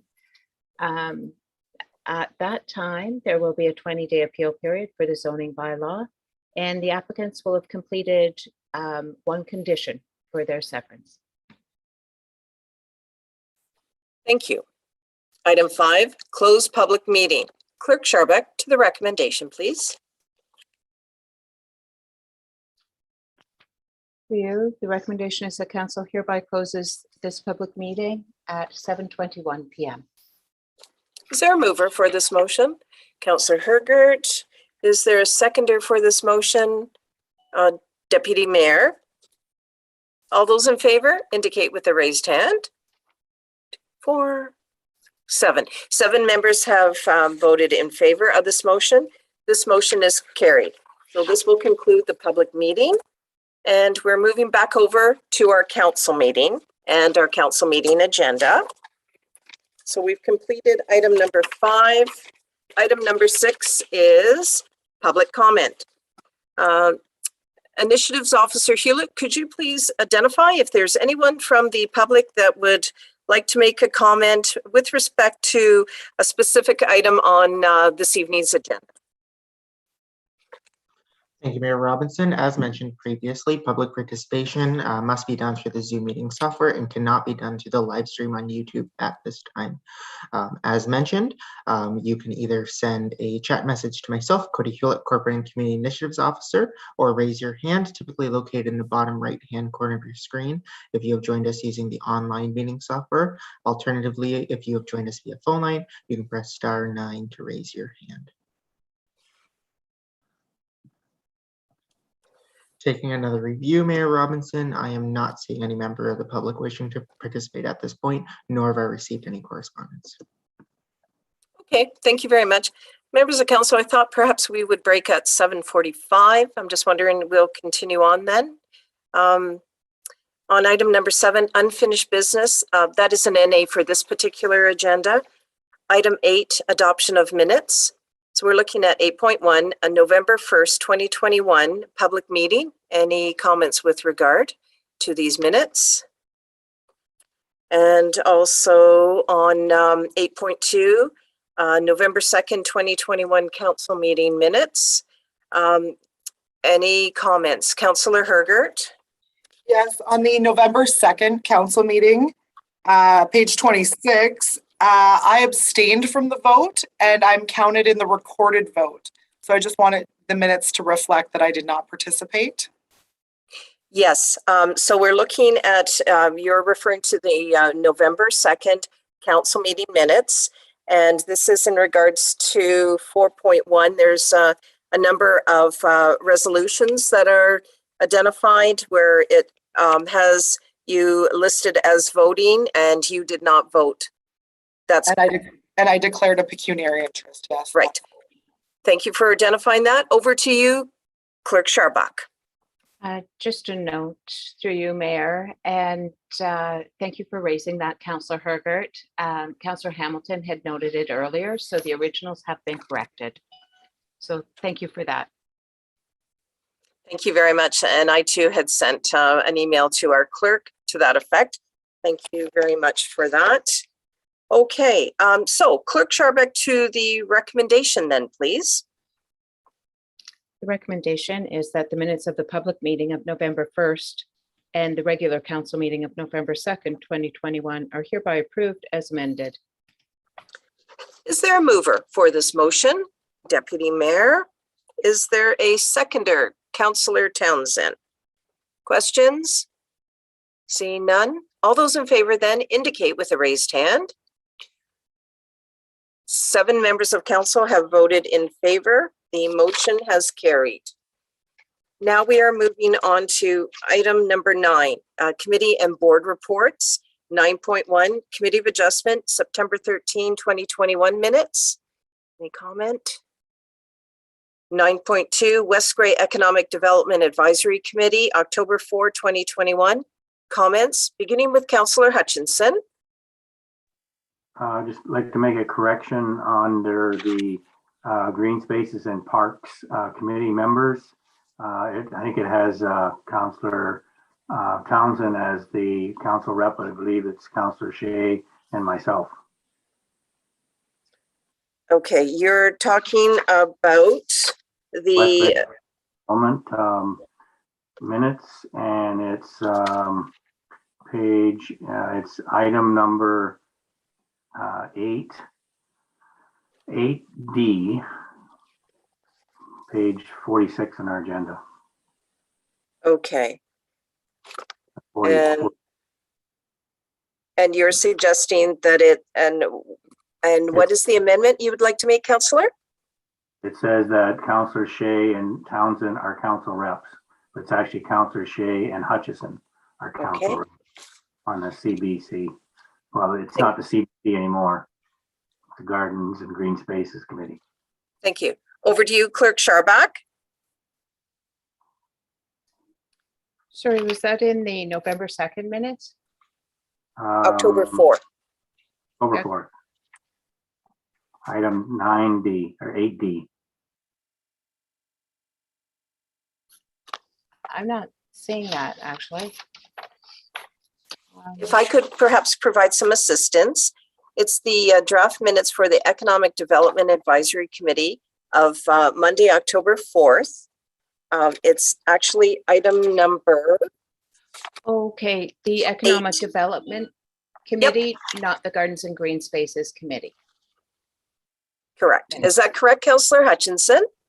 Under the Economic Development Committee minutes, but it refers to, under 8D, it refers to the Commercial Beautification Committee update. Yeah. And it says the CBC is folded and the Garden and Green Space Committee created. Councillor Shea and Townsend are council reps. I just wanted to correct that. It should Okay, be Shea, Hutchison. I can pass that back to the Economic Development Committee and they'll have to amend their minutes before they adopt them. Okay, that's fine. Thank you. And we do have CAO Johnson here, who is certainly facilitates and is a support for that committee. So I know that she's hearing that. Anything further, CAO Johnson, with regard to that?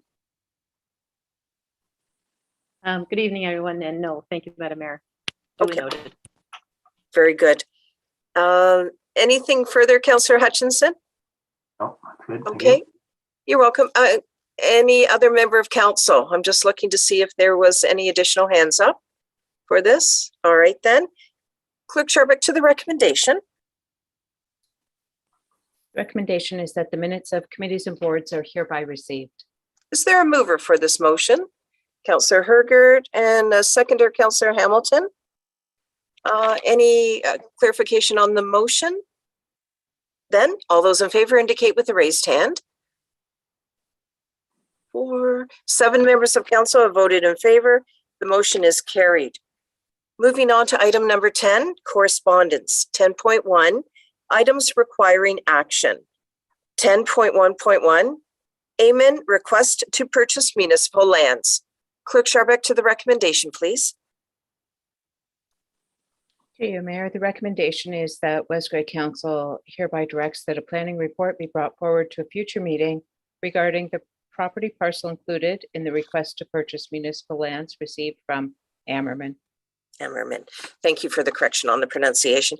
Is there a mover for this motion? Councillor Hergert. Is there a seconder for this motion? Deputy Mayor Hutchinson. Questions with regard to the motion, members of council? Councillor Hutchinson.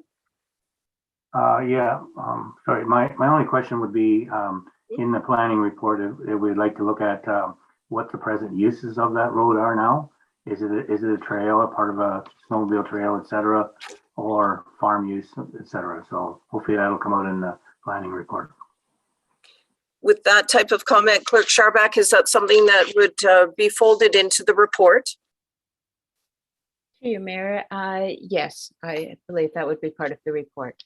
Very good. Anything further, members of council? Seeing none then, all those in favor, please raise your hand. 2, 4, 7 members of council have voted in favor. That motion has carried. 10.2, items for information. There are 2 items before us.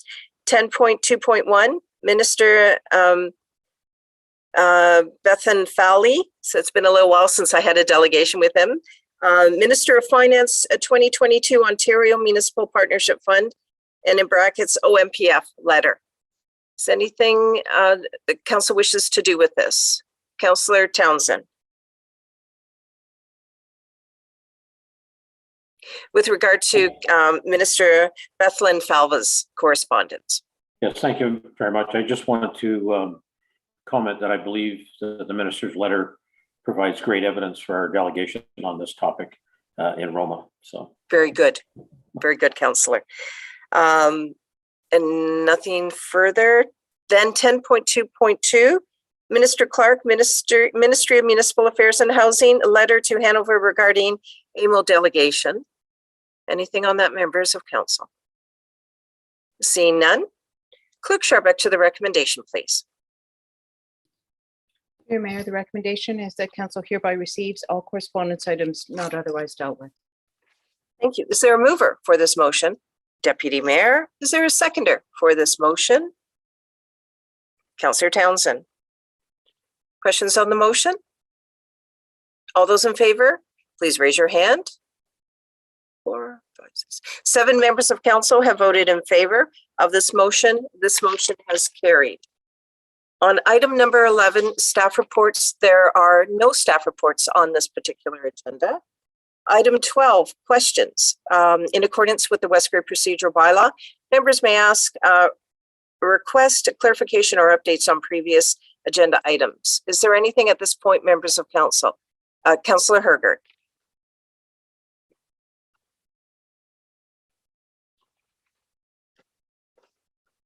Oh, Councillor Hergert, your audio, please. Yes, I'm looking for any sort of update with shareholders that we may have. A date, a time. Actually, Clerk Scharbeck, is there anything at this point to report? Through Mayor, Councillor Hergert, do you mean regarding the requested meeting with the Airport Commission? Yeah. No, I haven't heard anything back yet from the Airport Commission about a date or a time for that meeting yet. I'll certainly let everybody know as soon as I hear something. Thank you. Councillor Townsend. Thank you very much. My first comment or question is to do with the delegations at Roma, whether or not that has been finalized. I realize we have till tomorrow to file if we haven't already, but I just thought it'd be nice to know what are the topics that were settled on. Madam CAO, please. Through you, Madam Mayor, and thank you for the question, Councillor. Yes, those topics, those delegation requests were filed last Friday, so ahead of the original deadline. So thank you to everyone who submitted topic ideas. At the moment, I don't have them at the top of my head, but I'm happy to send an email to council summarizing what was submitted. I think we sent about 4 or 5 different requests, so a nice round list. So I'll send those off by email. Thank you. Further, Councillor Townsend, please. Yes, another one has to do with the conversion of documents to accessibility format and the status of that. I know it's been over a year since those documents were removed from our old website, and I'm noticing most have not been replaced. So I don't know if that's the strategy or there's a program schedule for when things will happen, but I just thought it would be nice have an update just how far we are through that process. Thank you. Certainly. Madam CAO again, please. Thank you for the question, Councillor. The strategy is to get those documents up as soon as we can. Council will recall that we have had some staffing changes. We're now fully staffed up. So we're just fitting it into the normal workload, but that work will be picked up again. A follow-up question, if you will, Madam Mayor. Of course. Can you tell us just how far along we are in that process? Through you, And Madam that's Mayor, directed to CAO. yes, thank you. Madam And I don't know exactly. I mean, we could invite the clerk. She's spearheading that. I know that there's quite a lot of mitigation that needs to happen before they can be posted. We have cross-trained a number of staff on making sure documents are accessible moving forward. I just don't have clarity on historic documents. I don't know if the clerk has something more that she'd be able to add. Sure, I'll invite her to provide any comment. Clerk Sharbeck, please.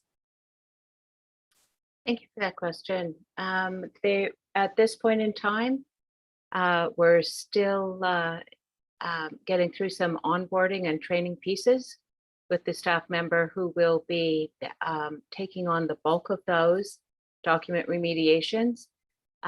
In with that is also a considerable amount of time now started into election training and preparing for the election as well.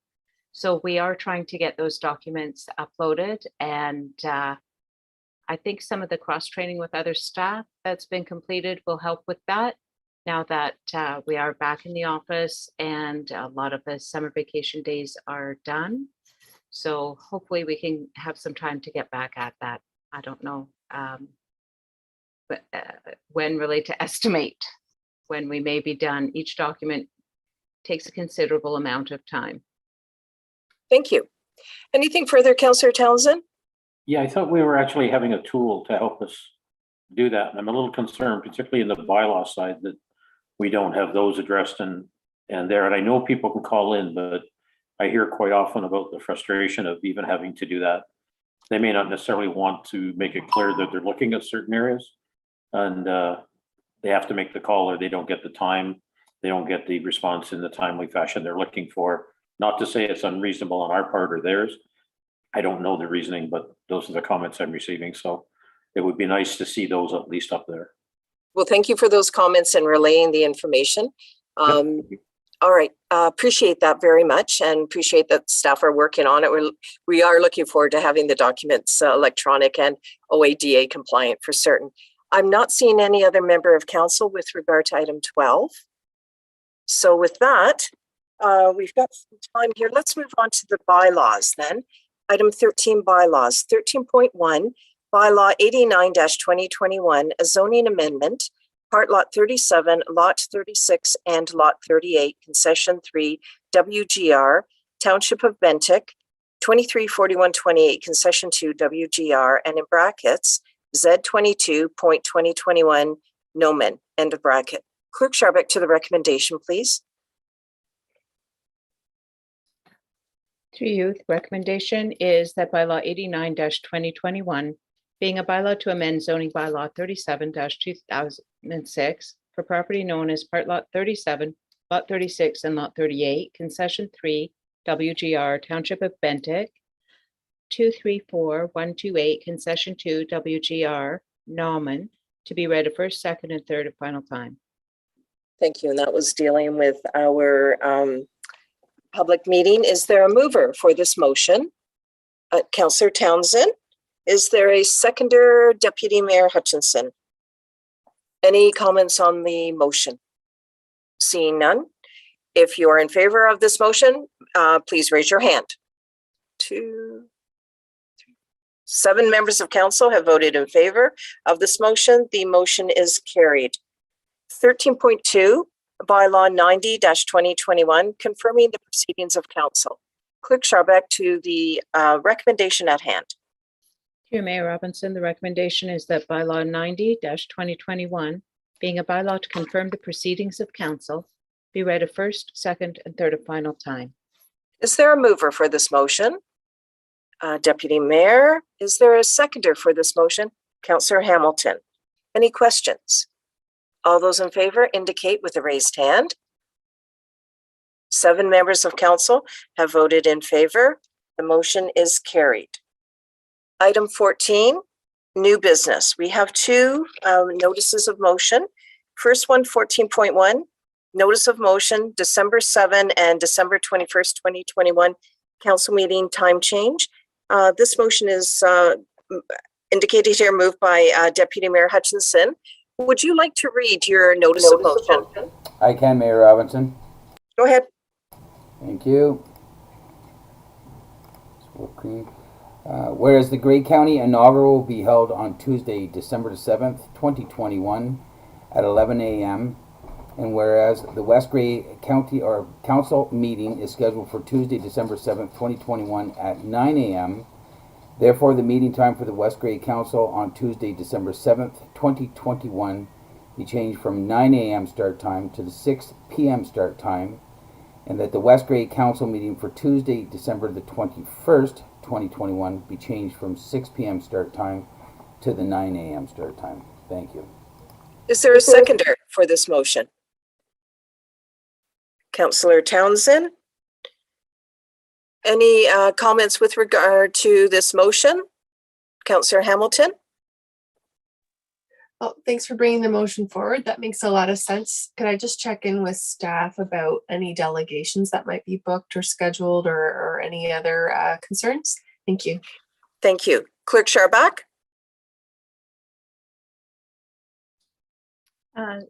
Through you, Mayor, there are delegations booked, but they've all been notified that this motion was on and that times would be confirmed. So I can follow up with those delegations as well following the meeting, if there is a time change. Thank you. Anything further from members of council? Seeing none, then I'll call the vote. All those in favor indicate with a raised hand. 7 members of council have voted in favor. That motion has carried. 14.2, notice of motion, reconsider resolution number 471-2021. It is moved here by Councillor Shea. Would you care to read your notice of motion? Yes, Mayor Robinson, I'll do that.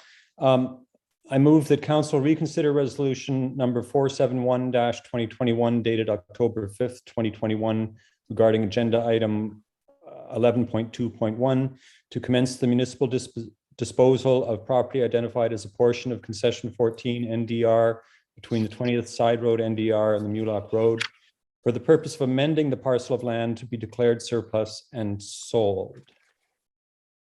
Is there a seconder for this motion? Councillor Hergert.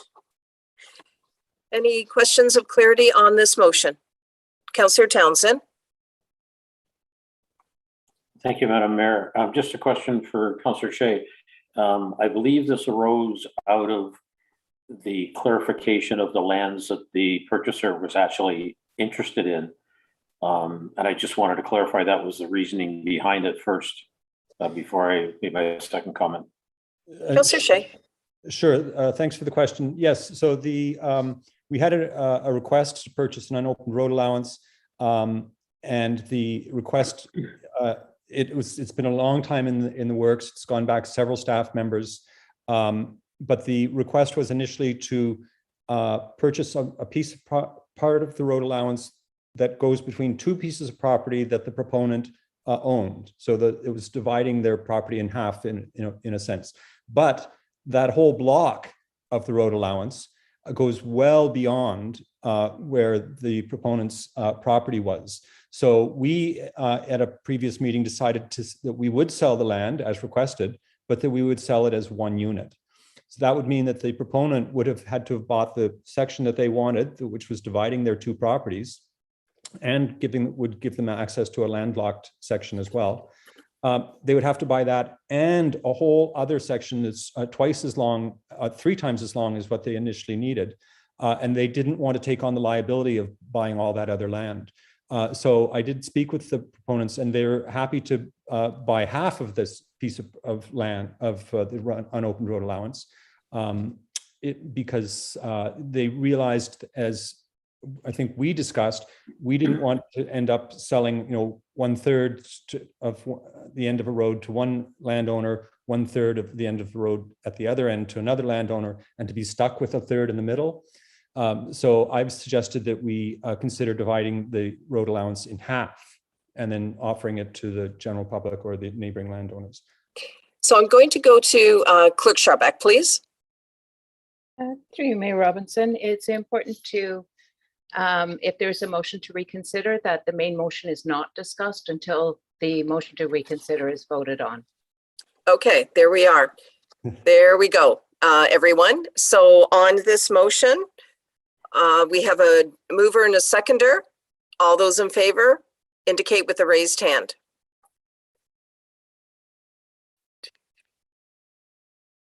Four, five, six. All those opposed? One. Okay, it carried 6-1. Now, Clerk Scharbeck, you still have your hand up. Do you have a comment?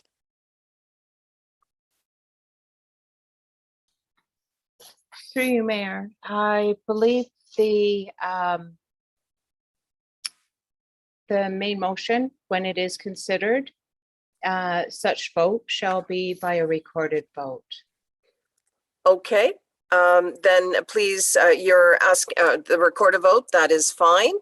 And so we're, at this point, are we looking at the main motion, or are we looking for a motion to come forward? Looking for your procedural advice, Clerk Scharbeck. So the motion to reconsider was approved. Yes. And now the original motion, exactly as it was, is before council for your consideration. So I'm wondering if, I think Councillor Shea identified it very clearly in his notice of motion. If anybody would like the original motion read, I have it before me, if you'd like that.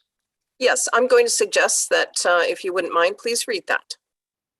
Okay, it's resolution 471-2021, moved by Councillor Hutchinson and seconded by Councillor Shea, that council received report, request for purchase of lands, Peltier, and further that council declare a portion of lands along concession 14, excuse me, sorry, as surplus, and further that council direct staff to commence the municipal disposal of property process in accordance with bylaw 23-2008, and further that council supports staff's further recommendation that the lands be sold in their entirety for clarity, which is identified as those lands identified as the entire portion of concession 14 NDR between the 20th Side Road NDR and Neelock Road.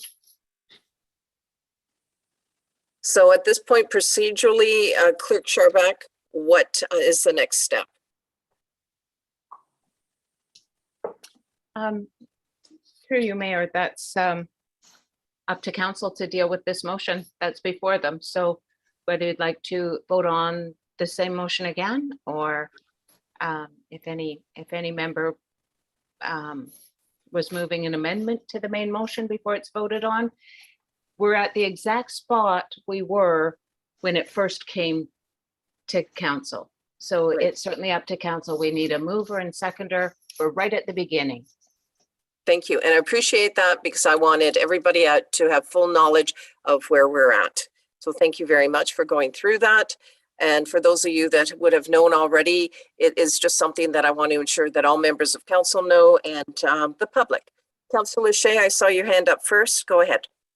Yes, I'd like to move an amendment that we divide the property under consideration in two before putting it up for disposal. I'm not sure if I've worded that correct, Clerk Scharbeck. We're going over to you, Clerk Scharbeck, for appropriate language, and you may need to connect with Councillor Shea on this as well.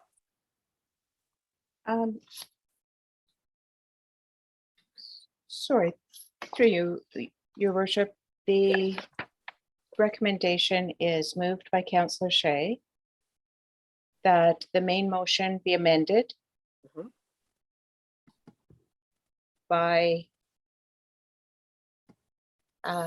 changing the section of road from the 20th Side Road, NDR and Mulock Road to, sorry, Councillor Shea. I was proposing something to the effect of dividing that property in half before disposing of it.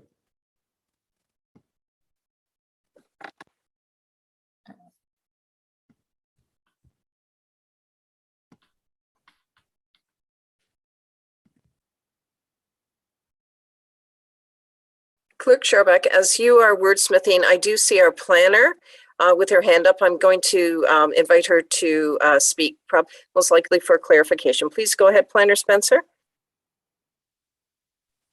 Yes, I just wanted to clarify through you, Madam Mayor, there is a bit of history and there was a previous resolution that was called on this particular matter.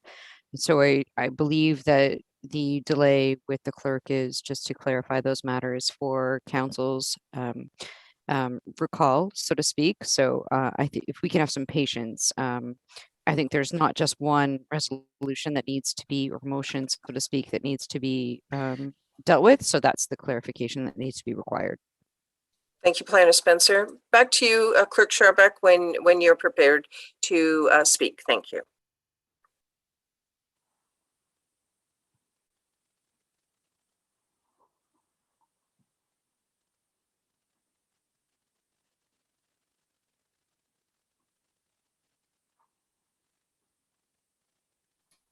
Yes, through you, Mayor. Mhm. I believe Planner Spencer is noting that her report back was based on direction from council from a March 2nd meeting. And I believe at that time, council had, I'm just looking here, set down the procedural bylaw and asked the requester, Ms. Pelletier, to speak on the matter. And after that, the amount of land to be sold was changed from the lands abutting her property to the whole road. So that was Yes. the direction that was the foundation of the planner's report, where this motion that we're reconsidering now is being amended. So, just trying to look here.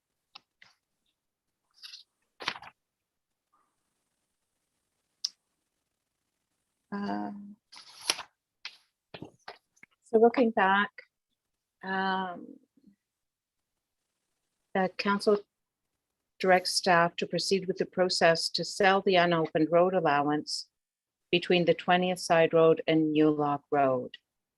I'm wondering if we proceed with revisiting this motion that is before council, I think it would be, if it's council's wish to sell this not as one complete parcel, but to change that to 2 parcels, we do need to identify like a beginning and end point for the parcels, I think, so that we can proceed with a reference plan. And I'll defer to the planner for clarification on that. But if it's council's wish to go through with that amendment, I think it's important that we also follow up with rescinding this motion that directed staff to proceed with. It changed it from abutting her lands to the full roadway. That was after, I think, at the request of Ms. Pelletier at that meeting. Thank you. I'll go to Planner Spencer and most likely back to you, Clerk Sharbeck. Planner Spencer, please. Thank you. And through you, Madam Mayor, just for clarification purposes, the resolution was 149-2021 on March 2nd. And it was moved by Councillor Hamilton and seconded by Councillor Shea.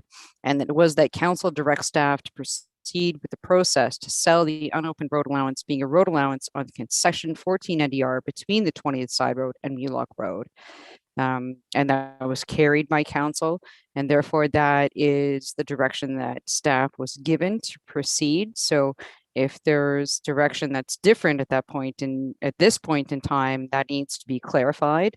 And certainly, as a cautionary measure, I will say, if the individual wishes to pursue a portion of the roadway, they will be experiencing how that works in the disposition of lands by the municipal bylaw, and the surveying of that roadway will be their responsibility and not the municipalities. So there may be a cost there in reconsideration of that effect.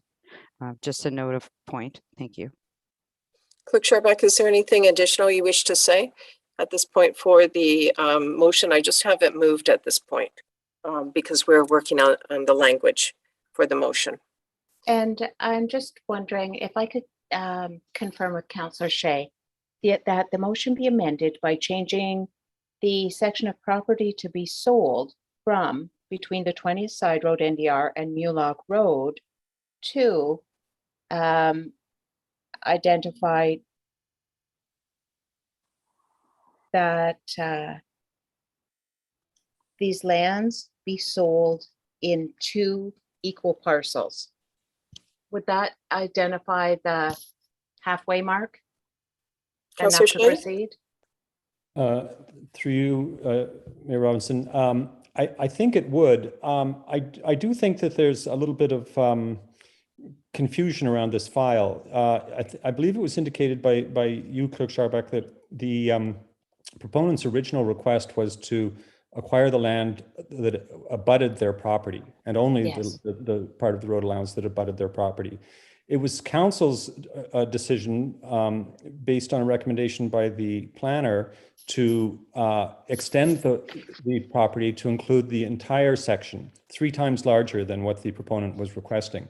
It was not Ms. Peltier's desire to acquire the entire property. I think that I'm surprised that there's as much confusion when just probably a phone call or two to Ms. Peltier would have cleared this up. So I really feel like we've dropped the ball at the municipal government level. And if there's any sort of confusion or, if anyone feels that this is not being handled properly, if we want to park this and just have, somebody, my question is, since I brought up this notice of motion, at that last meeting, when we did pass this resolution, I identified in the comments section that Ms. Peltier had reached out to me and during the meeting, and that she was terribly concerned that it was not her request, and that we decided to put a pin in it, so to speak. It's not an official gesture, but it was identified in that meeting that this was not entirely working out the way it should. And I guess my question is, has anyone reached out to Ms. Peltier since then to find out how this went wrong and what the best possible solution needs to be? I don't really need an answer to that question, but I'm going to suggest that if we can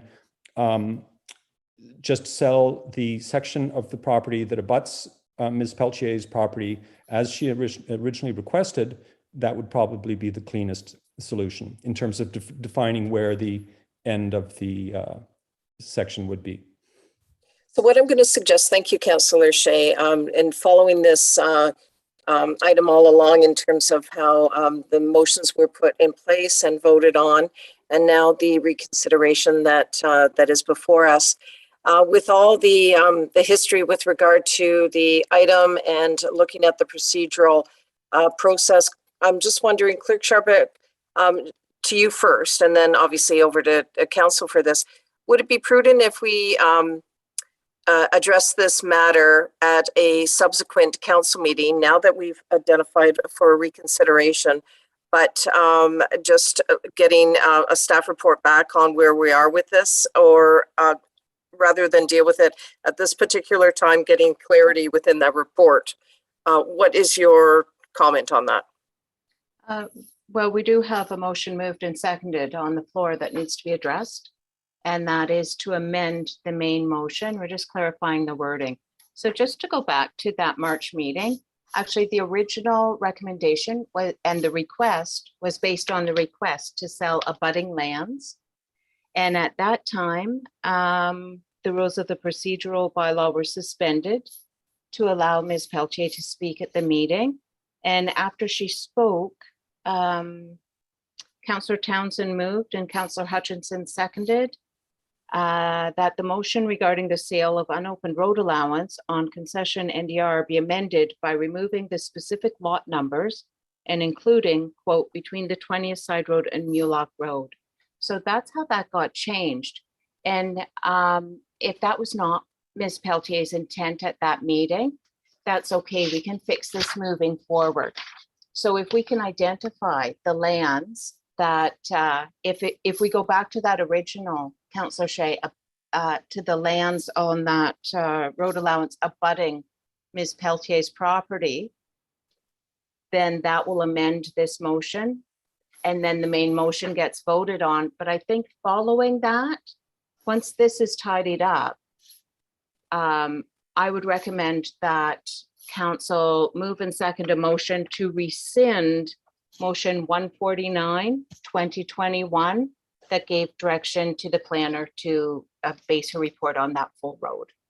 So it's the amendment, then we're back to the main motion with that clarified lands, and then a motion to rescind this other one. And then everything on the books matches. Does that make sense? We don't have anything contradicting. That sounds fine. So then then we're looking at the motion at hand. And if you would, I know it's moved by Councillor Shea. If you can identify the seconder, and if you, Clerk Sharber could read that, and I'll just look for clarification. And if there's any member of council that has a question on that. I thought it was seconded by Councillor Hergert, but I'll just confirm that with Councillor Hergert if I could. Yes.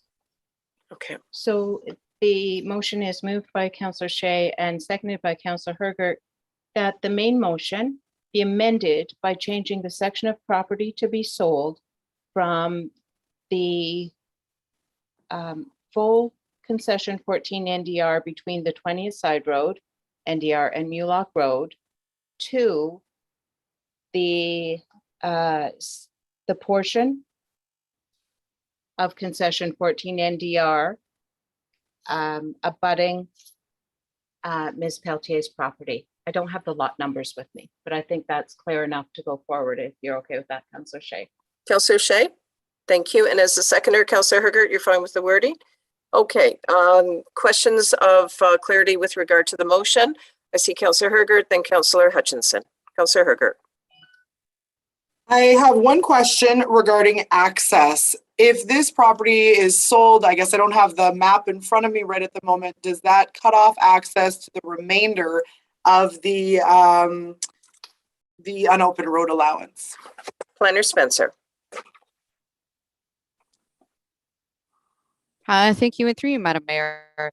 Actually, all of the properties, ironically, the road allowance runs between properties that have frontages on both separate roadways. So this does not actually create an access issue for them. Part of the confusion is that a lot of people may say they want the portion that belongs to them, and then it becomes a very convoluted process if this actually comes to fruition where they only take a portion of the roadway and the municipality tries to dispose of the rest. But there is no access issue for any of the other properties at this point in time that has been identified, certainly from a primary standpoint for all of those properties on the north and south side. So that is not the issue. This is a road allowance that was just historically never developed. Anything further, Councillor Hergert? Not at this time. Thanks. Councillor Hutchinson? I think my question's been answered. I was just concerned about something being landlocked, but sounds like we've clarified that. Thank you. Okay, any other questions? Planner Spencer, you still had, okay, your hand is down. Any other questions, members of council? Clerk Sharbeck, then over to you. Sorry, I just want to clarify the section of land. And I think Councillor Shea, is Ms. Peltier's property close to the 20th side road, or is it right against, is it right from the 20th side road in? Or is there a gap there? And would she want from the side road in? I'm not sure. Councillor Shay. I'm sorry, I can't answer that. I believe she is in the audience. I know that's not appropriate, but I can't answer that. I'm sorry. Fair enough. Planner Spencer? Yes, certainly through you, Madam Mayor, to the clerk, I can provide you with that identified portion of the roadway that they own. I can give you that now. You're just going to have to give me a moment so that if you want to include that in the motion at hand. Is that your concern? I think, thanks for that, Planner Spencer. I appreciate your help with that. I think if council is okay, that we're clear on identifying that it's the lands abutting Ms. Peltier's property, and I believe it's 2 lots there. Then we'll, when we go forward with the notice of sale of land, we'll be very specific, identifying that in that notice. Is that okay with you, Councillor Shay? Yeah. Okay. Any further questions? Does anybody need the motion read again? Okay, all those in favor of the motion, please indicate with a raised hand. 7 members of council have voted in favor of the motion. The motion is carried. Now, Clerk Scharbeck has also suggested that a motion to rescind. Clerk Scharbeck, I'm just going over to you to see if that is still the case or what you're looking for, if anything, at this stage. Well, we've passed the amendment. Now we're on to the main motion that is being reconsidered. So I'll just review that and looking for my recorded vote. And we'll do a recorded vote on the motion that's being reconsidered. As per the procedural bylaw, thank you. So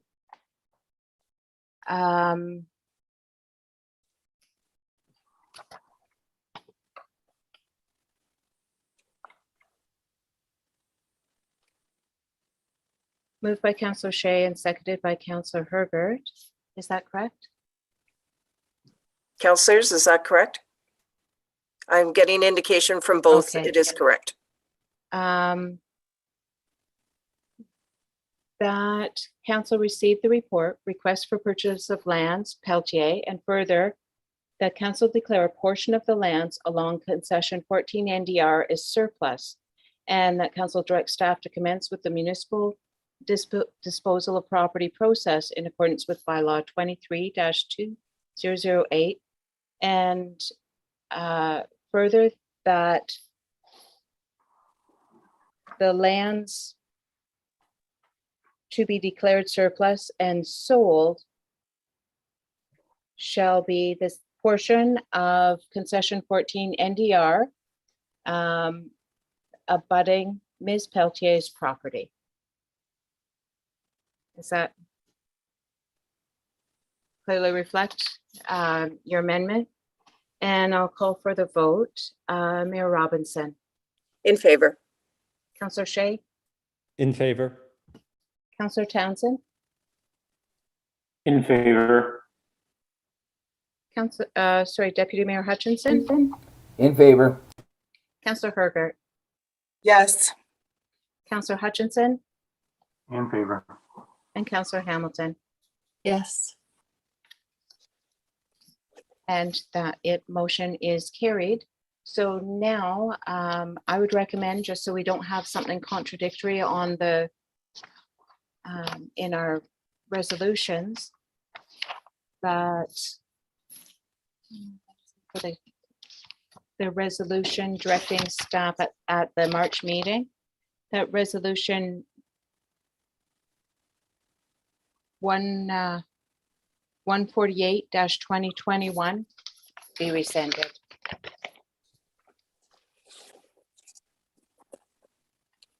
Is there a mover for this motion? Councillor Townsend, and as seconder, Councillor Hamilton. Procedural bylaws, this one does not require a recorded vote, Councillor, or Clerk Scharbeck, I don't believe it does, but I do want confirmation of that. I don't believe it does. Yeah, okay. Any questions on rescinding? On the motion, all those in favor indicate with a raised hand. 7 members of council have voted in favor. The motion is carried.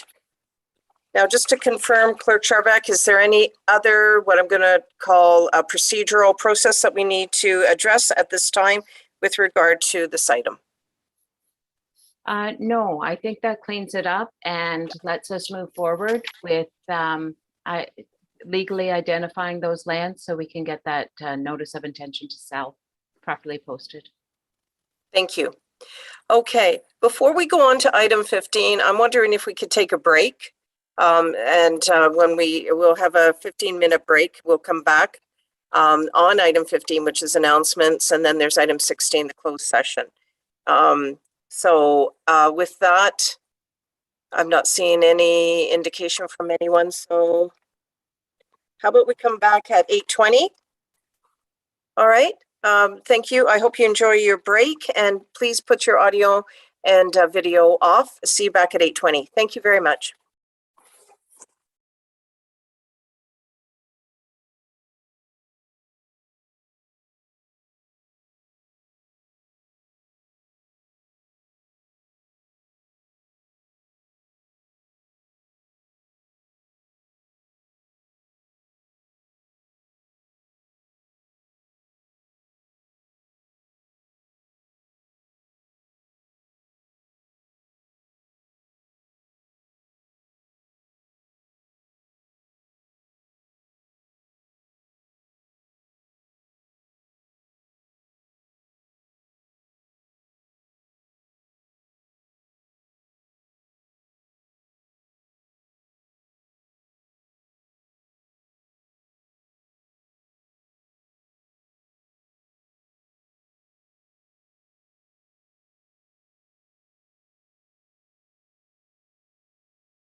Welcome back, everyone. And I'm wondering if we could have the gallery view again.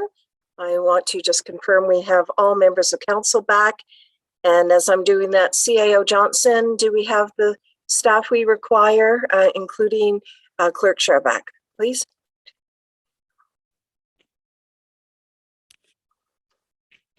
Yes, Madam Mayor, I see we do have everybody's back. Thank you. Very good.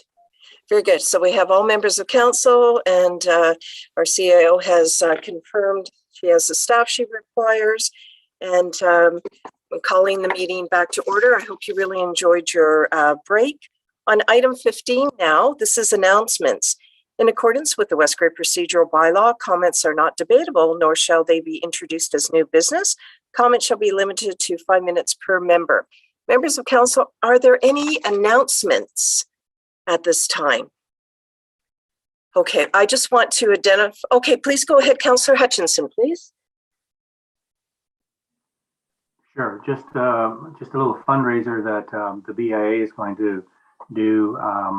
They're selling a chocolate bar. I believe it's $10, but the proceeds are going to go to the homecoming committee for next year. So it's a little fundraiser to promote homecoming that's going to take place during the Christmas season. So you'll hear more about that in the next few days, I'm sure. Thank you. Any other member of council? So I just want to identify that at Grey County Council, we endorsed a resolution. We had a Friday meeting because of Remembrance Day on the Thursday.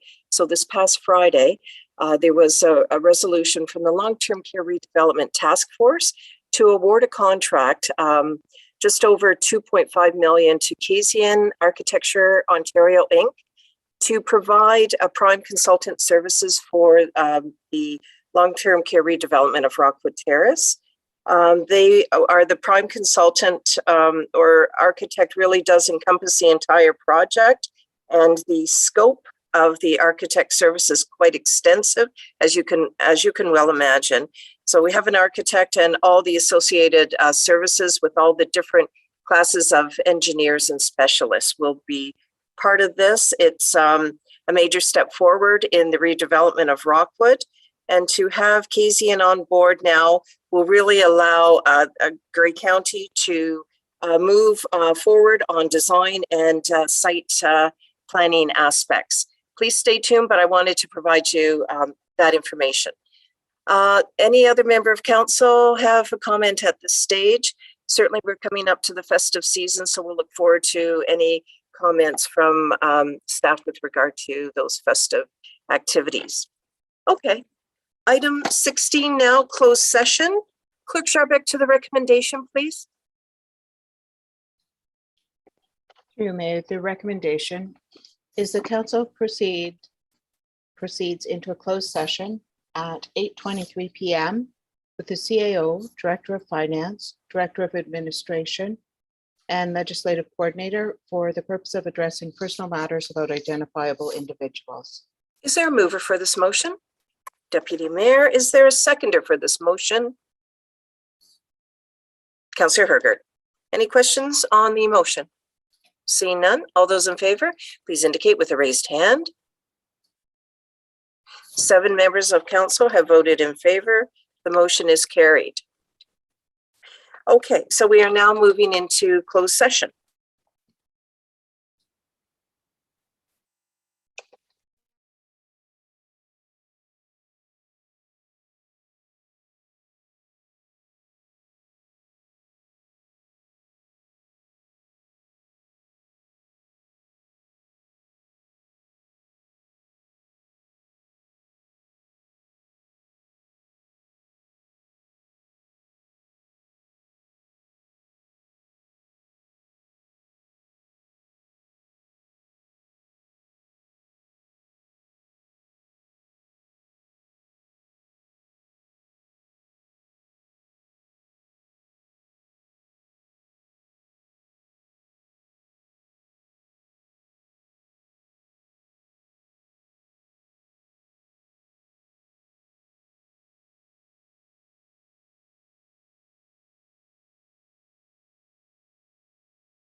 Thank you. We are coming back into open session, and I'm wondering if we could have gallery view, please.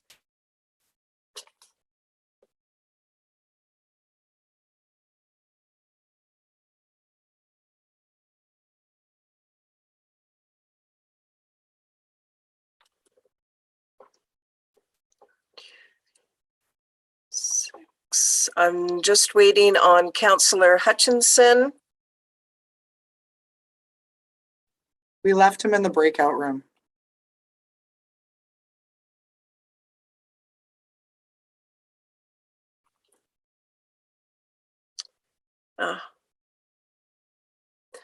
I'm wondering, can you hear me? I'm just having, okay, thank you. And I'll put my camera back on. Hopefully my internet will be stable. 1, 2, 3, 7 members of council are here, so we do have everyone. So on item 17, report from closed session, I would like to report that in closed session, council addressed matters pertaining to addressing personal matters about identifiable individuals. Clerk Schraubach, could you please read a motion, and I'll look for a mover and seconder, please. Through you, Mayor Robinson, the recommendation is that council hereby appoints the following members. Angela Stanley to the Gardens and Green Spaces Advisory Committee, Brian Shank to the Gardens and Green Spaces Advisory Committee and the Trails Committee, Darren Patey, Michelle Patey, and Paul McDonald to the Economic Development Advisory Committee, and Larry White to the Traffic Safety Working Group Committee. Is there a mover for this motion? Deputy Mayor is... Sorry. Yes? Through you, Mayor, and Sabrina Barlow to the Climate Action Advisory Committee. Sorry about that. No worries. No, all-inclusive motion then. So Deputy Mayor, you are moving that motion. Is there a seconder? Councillor Townsend. Any clarification on the motion? All those in favor indicate with a raised hand. 7 members of council have voted in favor of the motion. The motion is carried. Anything further, members of council? Councillor Hergert. Yes, I would like to move a motion. The motion would read, I move that the terms of reference for the Accessibility Advisory Committee be amended to allow 3 to 7 members until the specific terms of reference have been revised. Is there a seconder for this motion? Councillor Shea. Any questions of clarity on the motion? All those in favor indicate with a raised hand. 7 members of council have voted in favor. The motion is carried. Item 18, adjournment. Clerk Schraubach to the recommendation, please.